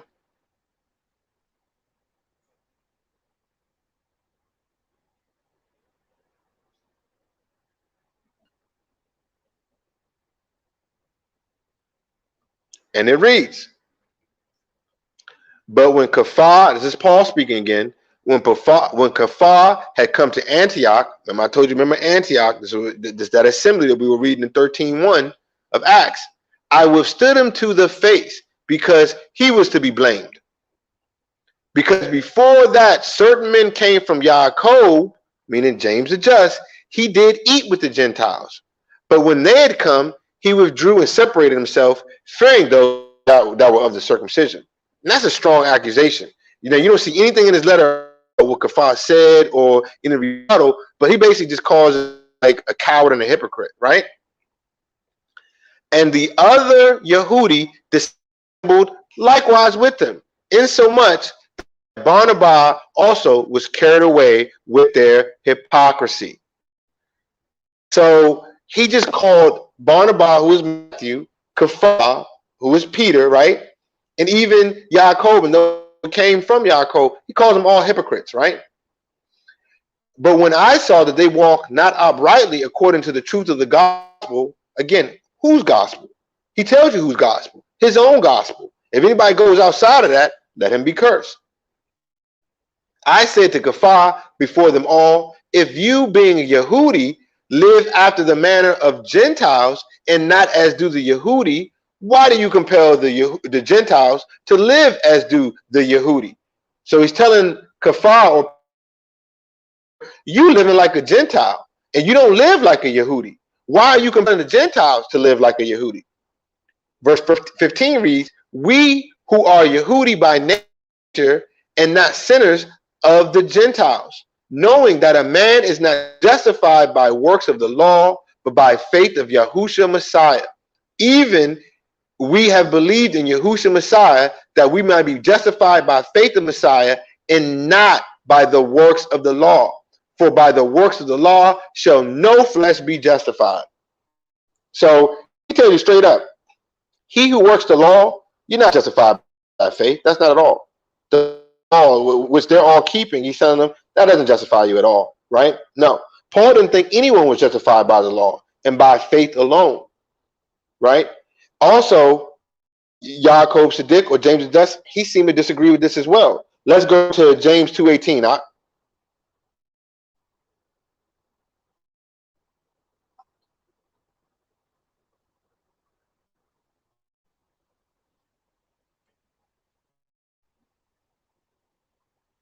It reads, a man may say, you have faith, and he says, I have works, talking about himself. So Yaakov says, show me your faith apart from your works.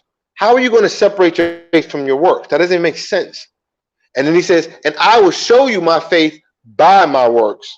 So Yaakov is very clear. Your works, in the whole chapter, he talks about you have to be doers of the law. You can't fail any part of it. You have to keep it. But Paul said, faith alone don't really do anything for you. And the reason why Paul said they were living like Gentiles is because the Nazarenes did not eat meat. They did not practice sacrifice. What did they make oaths? Paul, who was not taught by the Messiah directly, he saw them living as Gentiles and not as true Yehudi. They should have been doing all those things. So he understands the concept of them getting people circumcised, right? So Paul actually even sees those who practice the ways of Nazarenes, who don't eat meat, which we talked about last week. He sees this weak. So let's go to Romans 14:1-2 to close this out.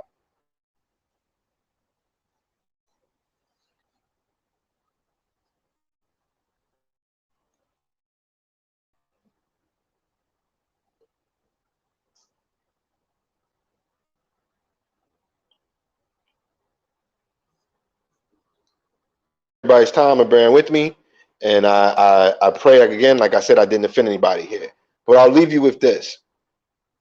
It reads, receive him that is weak in the faith, but do not criticize him to disagreements, because one believes that he may eat all things, just like Paul does. Paul tells you he can eat all things. There's nothing forbidden to him, right? Another who is weak eats only vegetables. So again, Paul is taking a direct shot at the Nazarenes or Essenes. I believe it's in Timothy 4. Paul even tells you that all animals are created to be eaten with thanksgiving. And yet when you read Bereshit or Genesis 1:29, you see clearly that animals are actually created to eat plants. Nothing was to be eaten. No humans or no animals are to be eaten. Plants were made for food, not animals. So again, I appreciate all your time. I thank you, Yaakov. I thank you, Qanath, Elder. I appreciate, F.O.P.E, y'all giving me this chance to make this case. Again, this is with love, everyone. This is not something I'm expecting everybody to take immediately. I sure didn't. Just look over some of this information and see what you think about it. This is all love, and I hold nothing against you. I don't think you're weak in faith or anything like that if you don't believe what I do. I certainly don't think you cursed if you don't believe what I believe. Nothing like that. I just pray we all take the time and open our hearts and open our ears. Hey, I appreciate you, Yirmiyah. Thank you, Ak. It's all you, Ak. All praises. Now, Cat said he wanted to do Q&A. He said he wanted to do Q&A. All good. I'm all for it. Reading some of the contents. And you got some people that are really defending Paul, and it's understandable, and they're defending him, totally, even past rationale. But it's okay. That's all right. People have their right to want what they want, like what they like. No disrespect to them at all. Right. So y'all still presenting, or y'all was ready for questions and answers? There's a couple things I wanted to bring out, though. There's a couple things I want to bring out. All right, I'm gonna just go back in the back chat then. I'm just making sure.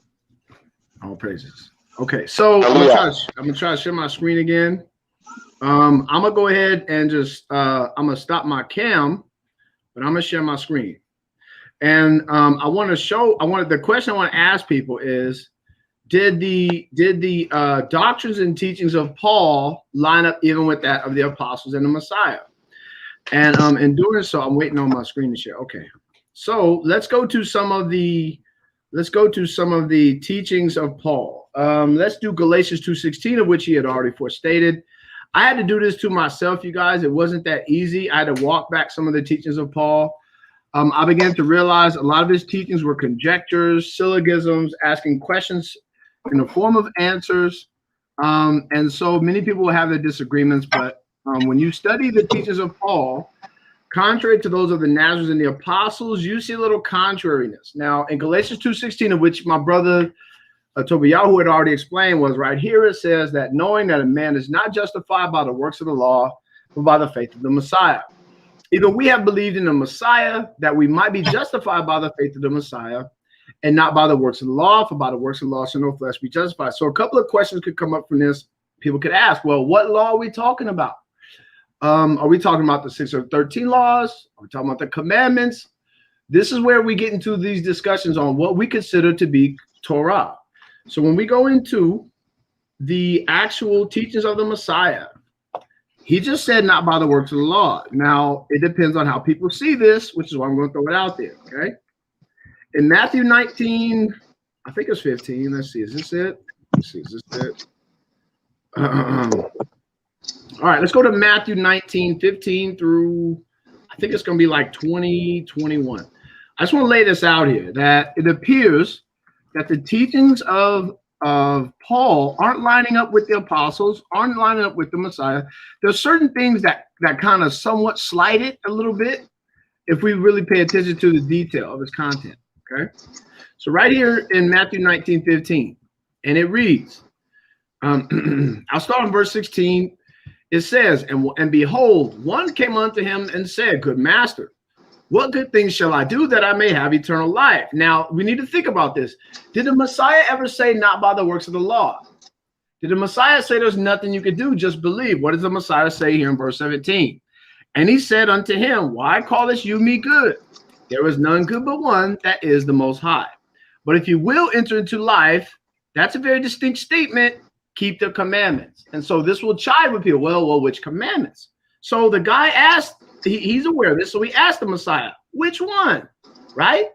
He said unto him, now here's a key statement right here. He said unto him, which keynotes that he understands what the Messiah just said, but narrow it down. Which ones? The Messiah said, you shall do no murder. And oh, snap. Okay, now, murder is part of the 10 commandments. You should not commit adultery. You should not steal. You should not bear false witness. Those are all commandments, right? All right, then he says right here, honor thy father and thy mother, and you shall love thy neighbor as thyself. The young man said unto him, all these things have I kept from my youth up, what I lack. So we see the Messiah gave him a clear answer on if he wants to have life. The Messiah did not say, not by the works of the law. Just believe. He actually told him, no, you actually got something you have to do. And so when we start to study some of the teachings of Paul, we have to really understand, did he even meet with the Messiah? Because this is what we're talking about. If you claim to be a Sholiach, why don't your doctrines and teachings line up with that of the Messiah and even of the apostles? Let's go to Galatians 3:2. I'm not going to be long. Just kind of throw it out. I'm just going to throw some stuff out here to see how people see this, okay? Right here. Now, here's a key one right here in Galatians 3:2. This only I would learn of you. Received you the Spirit by the works of the law or by the hearing of faith? So this is Galatians 3:2. So he says not by the works of the law, but only just by faith.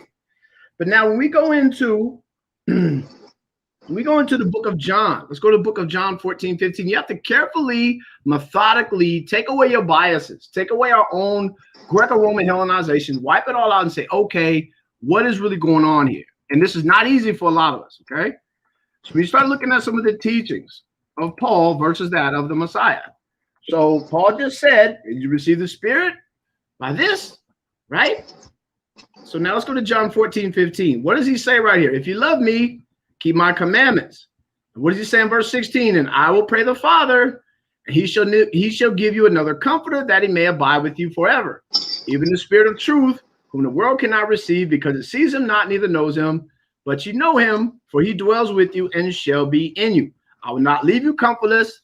I will come to you. Now, he did not say, just believe and you get it.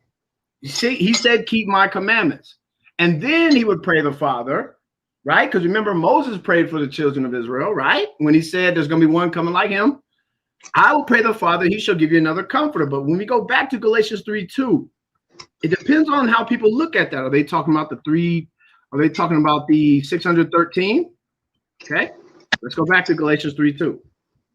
How do we receive the Spirit? The Messiah told us by keeping the commandments, according to John 14:15. So there's a little contrariness right there. If he claims to be a Sholiach, which one is considered authoritative?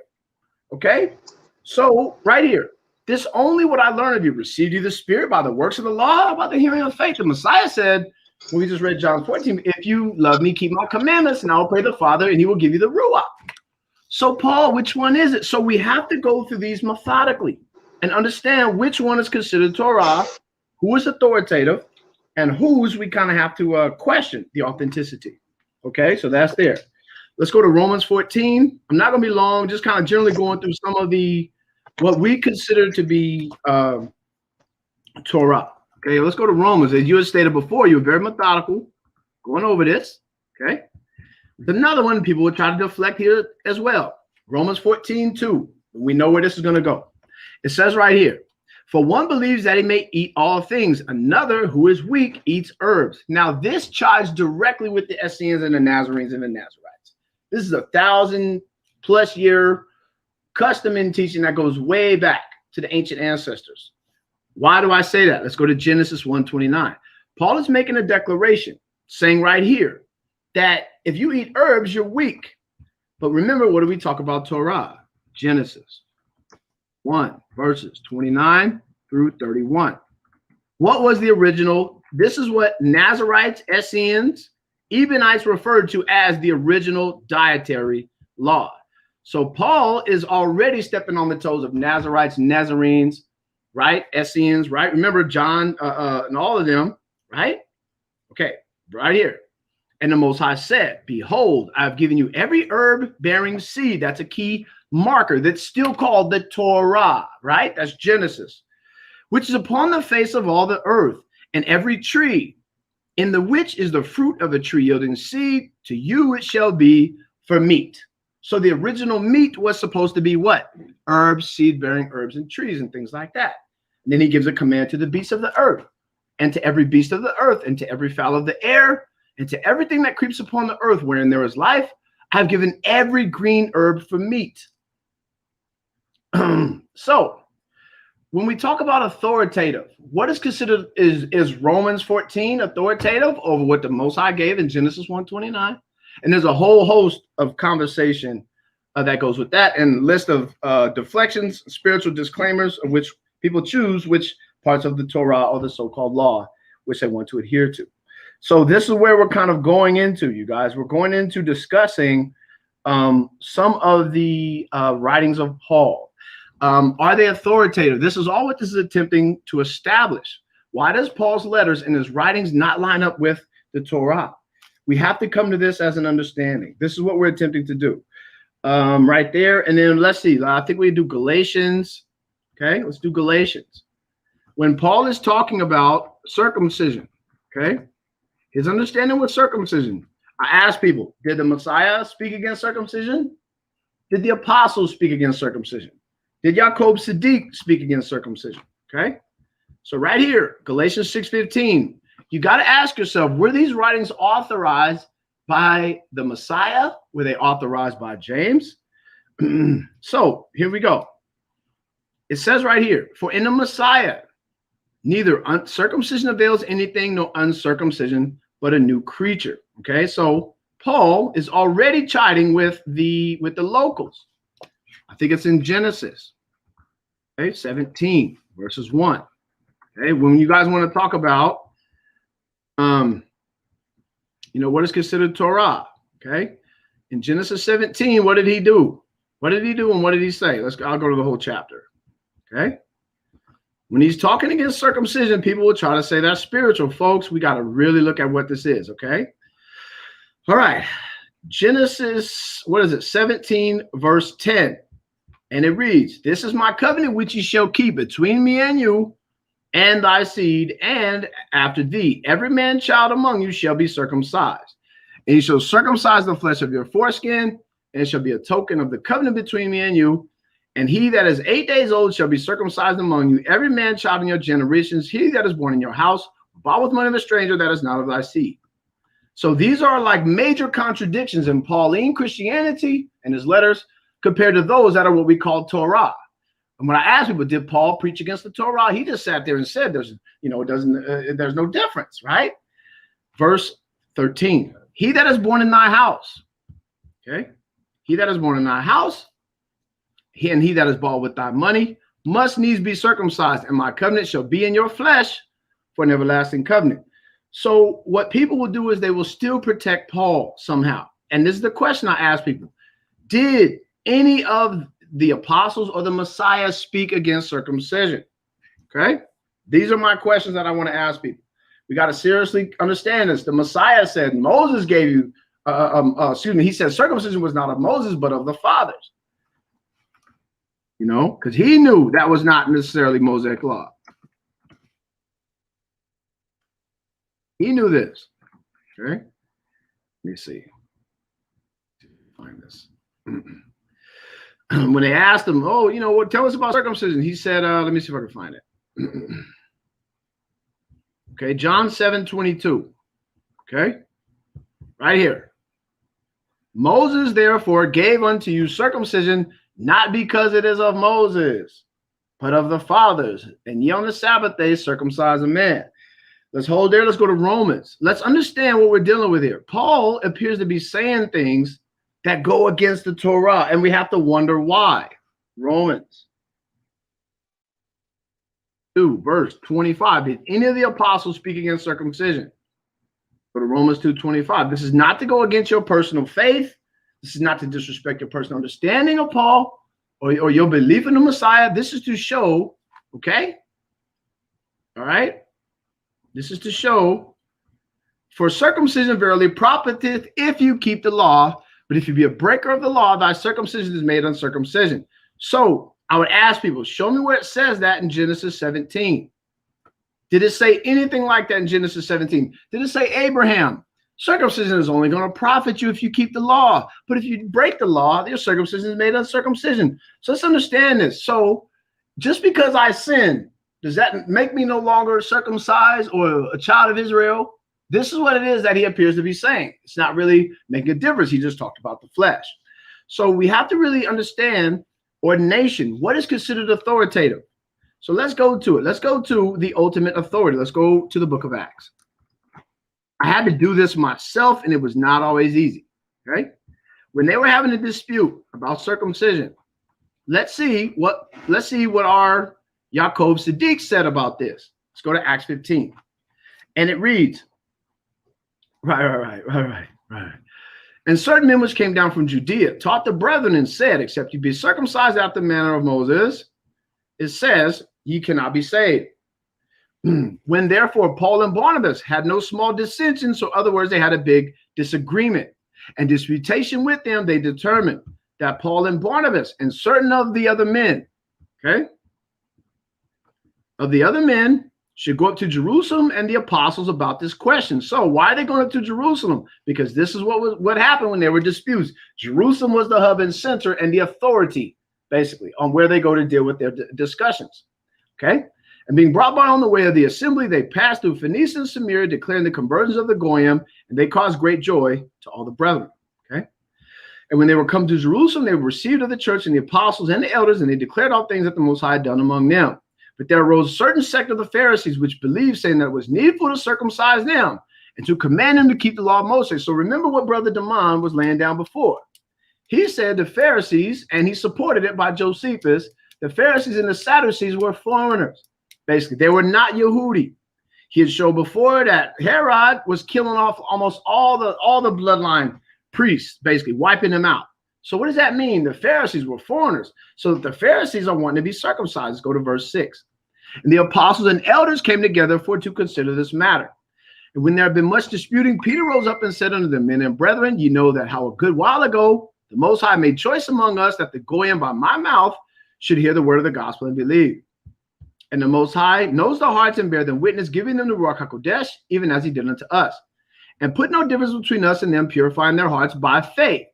Now, therefore, why tempt ye the Most High and put a yoke upon the disciples, which neither our fathers were able, nor we were able to bear? But we believe that through the grace of our Adonai, the Messiah, we shall be saved, even as they. Then all the multitude kept silence and gave audience to Barnabas, who we had agreed to, is also Matthias, out of Acts 1:21 through 26, who is chosen to be the Sholiach in the stead of Judas Iscariot by a multitude of witnesses. Deuteronomy 19:15. Okay, Deuteronomy 17 verses 6. Deuteronomy 17, verses 6 through 7. Matthew 18:16. By the testimony of 2 or 3 witnesses, shall every matter be established. They all agreed that it was going to be Matthias, okay? AKA Barnabas, Joseph Barnabas. Okay, declaring what miracles and wonders have wrought among them by the Goyim by them. Okay, moving down. And after they held their peace, Jacob answered, saying, Men and brethren, hearken unto me. So we see after they had made their oratory responses to the multitude, or to the people there, we see now James is coming down with this authoritative edict. Okay, and it says, Simon has declared how first the Gentiles, for at first did visit the Gentiles to take out of them a name for his people, and to this agree the words of the prophets as it is written. After this I will return and build the tabernacle of David, which is fallen down, and I will build again the ruins thereof, I will set it up. Verse 17, it reads, the residue of men might seek after the Most High, and all the Gentiles, upon whom my name is called, says the Most High, who does all these things. We're going to get there, okay? We got to get clarity. Known unto the Most High are all his works from the beginning of the world. Wherefore my sentence is. This is showing an authoritative edict of Jacob Siddiq, the bishop and elder of the Jerusalem assembly, where they had to go up to and talk about what was going on with their understanding about circumcision. So now Jacob Siddiq is giving an edict to Paul and Joseph Barnabas about what it is and how they are to look at the Torah, of which Paul claims to have such authority over and don't need to listen to nobody because he's an apostle not of men, but only of myself, and nobody was around. So please understand where we're going with this. But he's still going up to those who are over authority over him. Why did he go up to Jerusalem assembly and submit to them with these, disputes if he claims nobody was in authority over him, just the Messiah? Okay, this is what it says, verse 20. But that we write unto them that they abstain from pollutions of idols, from fornication, and from things strangled, which is an indirect allusion right here to vegetarianism, eating no meat that had been killed, and from blood, for Moses of old time, okay, has in every city them that preach him, being read in the synagogues every Sabbath day. Now, here's where it came down. Then pleased it the apostles and the elders with the whole assembly to send chosen men of their own company, okay, to Antioch with Paul and Barnabas, namely Judas, surnamed Barsabbas, and Silas, chief men among the brethren. And they wrote letters, and this also parallels with Nazarene Acts of the Apostles, when we are to take no other teacher unless they are given an expressive written consent from Jacob Siddiq, the Jerusalem council, as he is our elder and bishop, okay? So they sent letters to them after this manner. The apostles and elders and brethren send greeting unto the brethren which are the Gentiles in Antioch, Syria, and Cilicia. For as much as we have heard that certain went out from us, saying they have troubled you, subverting your souls, saying you must be circumcised and keep the law, to whom we gave no such commandment. He's talking to the Goyim. So James just gave Paul an ultimate edict. Tell them this is what says your elder, basically. We didn't give any, like it says right here, and keep the law, to whom we gave no such commandment. It seemed good unto us, being assembled with one accord, to send chosen men unto you, with our beloved Barnabas and Paul, men that have hazarded their lives for the name of the Messiah. We have therefore sent Judas, okay, Silas, who shall also tell you the same things by my mouth. For it seemed good to the Ruach HaKodesh, and to lay no greater burden than these necessary things. Here is another indirect allusion to vegetarianism, again by the Messiah's brother, that you abstain from meats offered to idols. So let's hold there and let's try to understand what it means. Meats offered to idols. Ebionites, Essenes, and Nazarenes looked at any animal that had been killed for food as a meat offered to an idol, as they know from the prophecies that the Most High did not accept the bloods of animals and things like that. And I can support that as well. Okay, so that's there. So we see Paul is being told on a number of different occasions how to look at circumcision, how to look at the law, and what it was he was supposed to say to the Goyim. Acts 21 verses, I want to say 18 through like 25, right? When he's talking about there's no difference, it doesn't matter, just believe. You don't got to keep the law. Let's go to Acts 21. All right, Acts 21 verse 18, again a second time. The day following, Paul went in with us unto James, or who we call Yaakov Siddiq. He's chronicled all throughout the Dead Sea Scrolls as the Mevakar, or the chief bishop, examiner, and overseer, okay, in the Qumran community. It says, and all the elders were present, and when he had saluted them. So what is Paul doing right here in verse 19? Okay, now in verse 19, this is the highlight right here. If Paul claims to be so much in authority as he claimed in Galatians, what is Paul doing? This is what I'm going to ask. What was Paul doing? Paul doing in Acts. Okay, we got to write this out. Okay, 21 verses 19. If he claims he's the ultimate authority, why is he saluting Yaakov Siddiq and all the elders if he claims nobody's over him, just the Most High or the Messiah? Okay, right here in verse 19, and he saluted them, which means declaring to him that there are those that have more what? Authority over him. Okay, he declared particularly what things the Most High had wrought among the Gentiles by his ministry. And when they heard it, they glorified the Most High and said unto him, okay, this is James, right? You see, brother, how many thousands of Yehudim there are which believe, talking about what? In Mashiach. You guys see that? You guys see that? Right here. We start off. Oh, shoot. Hold on. Let's go back. Right here. Which believe, and they are zealous of the Torah. You guys see the difference now? Paul was talking about in Galatians 2:16, not by the works of the law. Galatians 3:2, all throughout his ministry, not by the works of law, not by the works of law. But James, his elder, the Messiah's brother, comes down with the ultimate edict and says what? And when they heard it, they glorified the Most High and said unto him, you see, brother, how many thousands of Yehudim, okay, which believe, and they are zealous of the Torah. And remember, when we're talking about zealots, again, we're talking about Essenes, as they were also chronicled as being zealots. So we see he was being corrected as far as his erroneous doctrines and teachings, okay? Verse 21, and they are informed of thee that you teach all the Yehudim, because people will try to say right here, they will try to say, you mean Yahoo, brother Essien Nazarite Enoch, you're getting it wrong. He's talking about Israelites living as Gentiles. Let's read it slowly. And they are informed of thee that you teach all the Yehudi which are among the Gentiles. Okay? You see that? To forsake Moses. So he knows that Israelites are living among the Gentiles, not living as Gentiles. Do you see that? Saying they ought not to circumcise their children, neither to walk after their customs. What is it therefore? The multitudes must come together, for they will hear that you are come. Do this, that we say to thee. We have 4 men which have a vow on them. That's verse 23. Okay? So Paul is being told to go do a Nazarite vow. But wait a minute, Paul. Paul was claiming not by the works of the law. We have to be very methodical. Take them and purify with them and be at charges with them that they may shave their heads. This is a Nazarite vow. This goes back into Numbers 6. Okay? So what is Yaakov Siddiq saying right here? Okay, Paul, if this isn't true about what we hear about you, if this is just a rumor, go do your Nazarite vow, right? And be at charges with them that they may shave their heads, and all may know that those things whereof they are informed concerning thee are nothing but you thyself walk orderly. And what does that say? Keep the Torah, because Paul was saying not by the works of the law. So Paul, let's correct you on circumcision. Let's correct you as far as the Torah. Let's correct you as far as Nazaritism and meat eating. This is what happened. Paul was being reformed.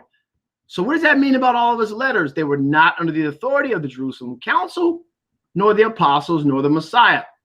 Verse 25. As touching the Goyim, which believed in the Messiah, we have written and concluded they observe no such thing. Once again, we're talking about circumcision. Save, they only keep themselves from things offered to idols, and from blood, and from strangled, again in direct allusion to vegetarianism, eating nothing that had bled or died for food, and from fornication. And Paul took them in, and the next day, purifying himself with them, entered into the temple, signifying the accomplishment of the days of purification. Now, here is the kicker right here. See if I can highlight it. And when the 7 days were almost ended, this is key narrative right here. It says the 7 days were almost ended. So they're like, Paul, if you didn't really do this, well, go fulfill your vow. Well, guess what? He didn't finish it. It was almost ended. So what is that saying about the rumors that he's preaching against circumcision, against the law, against the Nazarites and the Essenes, as far as the natives during that time. It was true. And then you see later on, we go into this whole thing about protective custody. The crowd gets ready to throw him out. They want to kill him. Paul is claiming to have these visions. Deuteronomy 13 says we're not supposed to listen to anybody that claims to have dreams, but he's going all against the law and against the natives. There's a lot to this, fam. But let me see. Because they were talking about 2 Peter. Let's go to Eusebius. Let's go to Eusebius, Ecclesiastical History. Peace and blessings. Let's go to it. I want to show references of what they considered accepted books. Let me see. Is this? Let me make sure I'm on the right one. Okay. It says book 3. I don't want to go to book 3. I don't want to go to book 3. I want to show you guys. No, not there. I don't know if it's in. I don't know if this is it all the way though. But I want to show people. Okay. I want to see if this is it. That they did not take the books of Paul at all. The Ebionites did not. They completely rejected all of his teachings. As like you said, apostate from the law. Let's try 327. Let's see if this is it. If not, I'll just have to go back. Try to see if I can make it back to the beginning. No, I can't. Hold on. Okay, Eusebius Church History, books 3. I don't want book 3. Let's go back. Okay, so anyway, so if I can find it, let me see. I'm just doing my best to support you guys. When I've done this study in history, fam, my mouth hit the floor. And I was very upset when realizing so much of the erroneous infusions. Paul has like 14 letters or whatever it is compared to 12 apostles and a Messiah. He basically took over the renewed covenant. And what do we find out? What do we find out, my brother Tobiyahu? He said basically Paul was basically Edomite, Herodian, relative, a part of the establishment as a Pharisee, had a lot of pull and weight as to why his letters survived. And many people have a hard time accepting that as well. And so let me see. I'm trying to go back to the main table of contents without. I'm trying to go back to the main table here to go to the actual index. No, it's not letting me do it. So anyway, so that's all I got, you guys. I'm not going to go too much more into it because I do got to get going. But this is a long, heated topic. Let me see. Let's go back to StreamYard. All right. Let me stop my screen. Okay. Open my cam. So anyway, so Brother Qanath, Brother Tobiyahu, there are discrepancies with Paulin Christianity. And unfortunately, by my studies over the years, it has really opened up my understanding more. And I thank you for that, Brother Damon, man, and other brothers and sisters as well. Like I said, this is not to go against a camp or a church or an institution of religion to just disrespect you just because, fam. This is a deep ingrained historical and biblical standpoint that we need to find out what is considered authoritative. The reason why we're dealing with Paul is because Paul claims he was authoritative. By the reading and studying, you find out he's not, and that his letters were quite contrary. And we showed how he was off as far as circumcision. He was off as far as meat eating. He was off as far as what was considered Torah. And if he claimed to meet the Messiah, and if he claimed to know what to do, why don't his letters line up? And so again, fam, this has to do with coming back to the knowledge and the law of the Most High, what the original teachings of the Most High are. And we need to come to an understanding that, we've been Hellenized, we've been spiritually tyrannicized, we've been under the Roman religion, Catholicism, Islam, or Christianity, and it has not taught us the true depth of Ebionites, Essenes, and Nazarites on how they viewed the Torah. So, fam, this is a blessing for us to come to this, be in the house of Israel. Now we're working on some of the lies, and we're coming back to the knowledge of the Most High and studying what it means to be the renewed covenant. This is a long topic, but brothers, I yield back. But that's all I got for this time. Maybe we can come back next week. But Brother Damon was getting it in. He was getting in. I want everybody to realize that this is not. I appreciate you, Ark. I definitely do, and I just want to build on what you were trying to explain. That was, as always, eloquently put. As always, to people who may be hearing this for the first time, and you may believe this is like this New Age doctrine. It's a new thing where people just they go at Paul and New Age thing. This is not something new. This has existed and has been a debate in Christianity, and Judaism and Islam for thousands of years. This is not something new. It's just that you and me, we have never heard about it. Like he said, they've kept this stuff hidden. They have buried this. And the section you were looking for was book 3, chapter 27. It was the heresy of the Ebionites. That's what it was. When he called them, he said they were they repudiated the letters of Paul. They saw him as an apostate from the law. It's absolutely so. If you're looking for that, Ecclesiastical Histories, book 3, chapter 27. I was trying to find 327, but it wouldn't let me show it on the screen. So maybe I'll try, if I could find a way to pre-up it next time, I can show it. Right. But yeah, it's right there, everybody. In case I don't know if y'all can see it, it's right there. That's what it is. And a lot of this comes from, for me anyway, a lot of this came from a lack of knowledge of history. I'm not going to speak for nobody else, but I had to step my history game up. And when I got into this and trying to figure out, hallelujah, when I got in this trying to figure out what I should be doing and how I should be obedient, I kept coming back to history. I know a lot of us will argue over languages. Some of us argue over, a multitude of things. But what I found, if you want to know what's right and what's wrong or what's correct or incorrect, you almost always have to go out to find what is historically true. And like brother said, this is not to bash anything. I'm not attacking Paul. I'm just basically revealing what has been known for a while. And if we're ever invited back again, because the whole thing about the murder of Yaakov Siddiq or James the Just, Paul actually killed him. Mm-hmm. So this is not something that we're saying is like, we're just nitpicking with Paul here and there, something he said, and we don't understand. I mean, I personally feel like you'd be hard pressed to be in the day of judgment and coming on, have to answer for supporting the person who killed the Messiah's little brother, especially the one who took over for him after he left. I wouldn't want to be in that line. I wouldn't want to be in that line of questioning. I don't think I could justify that. But y'all willing, if we come back, we're able to come back, we can prove historically that he actually did murder Yaakov Siddiq. And the story of Stephen or Stephanos was just a church insertion of the murder. They just basically rebranded it. They took out Yaakov and they put Stephen in. Stephen is Greek for crown. Nazir, as Ak has already told y'all, is a thing about the crown. It's about rulership, about leadership. So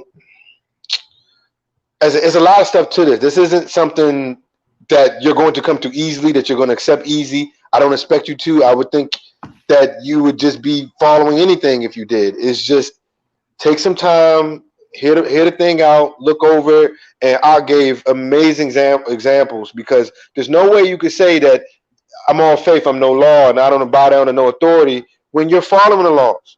He went there, he followed the vow of the Nazarite.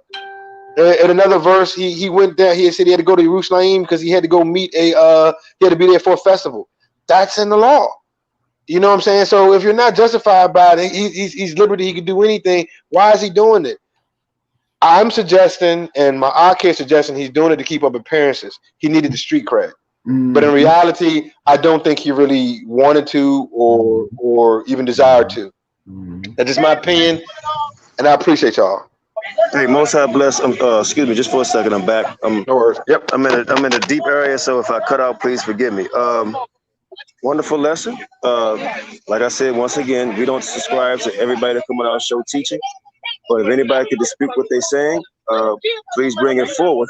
And I'm gonna look at it more closely, and if I don't see something if I see something that's off to me, then I'll approach the brothers one-on-one first before we even talk about it live. That's how you're supposed to do things. And I respect the fact that they're brave to come on here and do that, because I'm sure the comment board probably was lit up like, what the hell you brothers talking about? You know what I mean? I've been trying to get on for the past half an hour, man. I'm in a bad area. So I already know. And look, brothers and sisters, please don't be mad at Qanath. This is what I've been wanting to do, man. So we could actually sit down. I tried that and it didn't work because brothers afraid to sit down and discuss. If it's of the Most High, then His truth is going to stand. Point blank period. His truth is going to stand. So thank y'all for coming on. Shasha, I'm telling you because I'm starting to lose reception again. I can tell. But hey, every Thursday, and I'm sure they're going to come on here and teach some stuff that y'all agree with. Everything won't be controversial. You understand? But this is something they feel like they need to get out the way.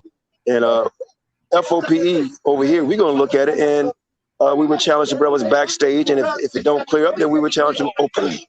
You know, that's how we do things. But at least we got to start somewhere so we can get to the bottom of it, like my grandmother say, the nitty gritty. So, brothers, thank you for coming on, Shasha. I'm going to let you stay on as long as you want. I don't know if y'all took Q&A yet. But yeah, I got to run. I appreciate it, though. I got to go too. Okay, hallelujah. It's almost midnight for me. We get on next week, man. We can keep a periodic thing going, Aki. If it's Most High blessed, if it's all good, and you got time next week.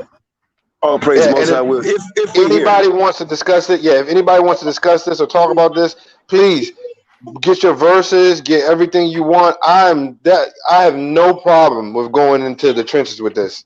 I have no problem. If you want to repudiate me and whatever, it's not a problem at all. We can discuss it. It's almost midnight my time. I got my children got to be up early, so I got to run right now. Hey, thank you, brother. And I'm gonna call you. I'm gonna call you tomorrow, man. I'm sorry, Coach. I'm gonna call you tomorrow. Some things I want to discuss with you. Do over there. But look, thanks for coming on. Both of y'all, thanks for coming on. And we're gonna look at it. Yeah, no doubt. And we're going to look at it and go into it ourselves. You know, but thanks for coming on again, man. Most High bless y'all. Shasha, Most High bless you too. See y'all next time, man. Shalom. Shalom, family. Y'all take care. Appreciate you. Yep. Shalom, Israel. Most High bless y'all. We might be going live tonight again after this show on another update about a mandate for wearing masks again. So maybe we'll be going into a second lockdown. So hopefully we'll be discussing that another hour or so. Yeah, no doubt. We will go live on it. It may be super late, you know how we do things, but we will be talking about that because we have some information, man, that's like, hey, they are going to shut this thing down, man. Y'all better wake up. Oh, my goodness. All right, be blessed, Yasharal. I love y'all. I appreciate your time. All my people, my elders, my brothers, my sisters, y'all take care. I pray I'll see y'all again. God, most I bless y'all. Shalom. Where is it? Isaiah 58:1. Cry loud, spare not. Lift up thy voice like a trumpet, and show thy people their transgression.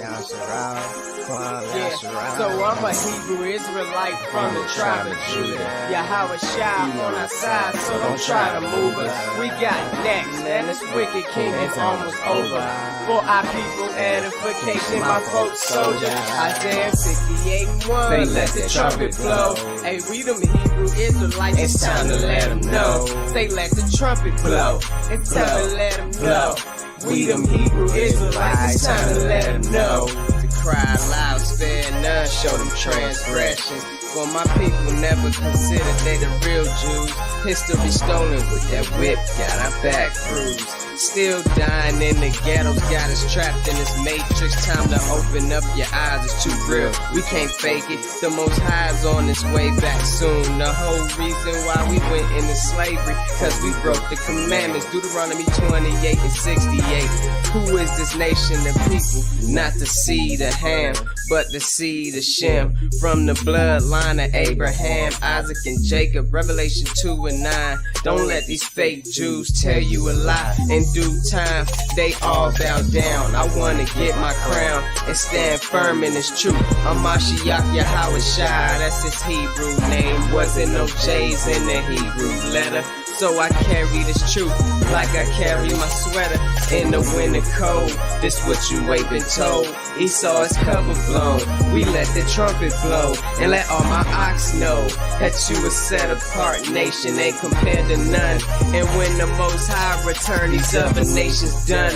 Isaiah 14:1, we gon' possess the land, and they gon' try to cleave. And the Most High said it all is book of prophecy, a hard pill to swallow, but when that light shine, it's real bright, and the Most High is our lifeline.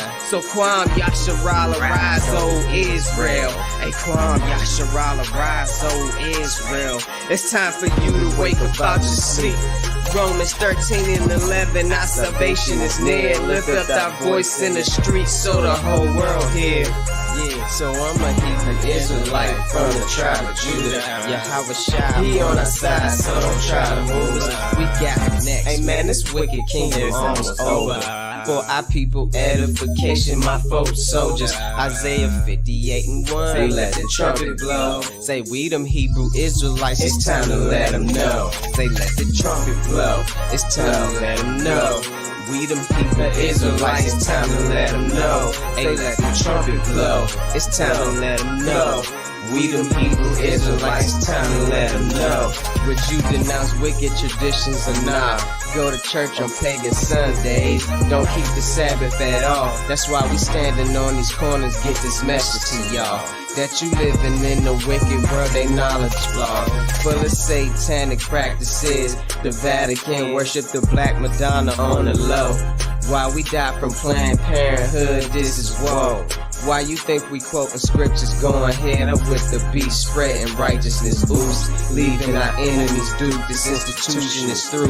We got the spirit of a lion and the power of Yeshaya. There's no way we could expire. I'm on fire. The Messiah is the root of the fire that be all up in my bones. And the prophet ain't respected at his home, but the truth won't stop. Don't try to make us to be wrong. In the scriptures bear witness to the things that we speak. Blow them trumpets, blow them trumpets. We them Israelites, man, and we 12 tribes deep. Hear the message that we speak. Blow them trumpets, blow them trumpets. We them Israelites, man, and we 12 tribes deep. Hear the message that we speak. Well, I'm a Hebrew Israelite from the tribe of Judah. Yahweh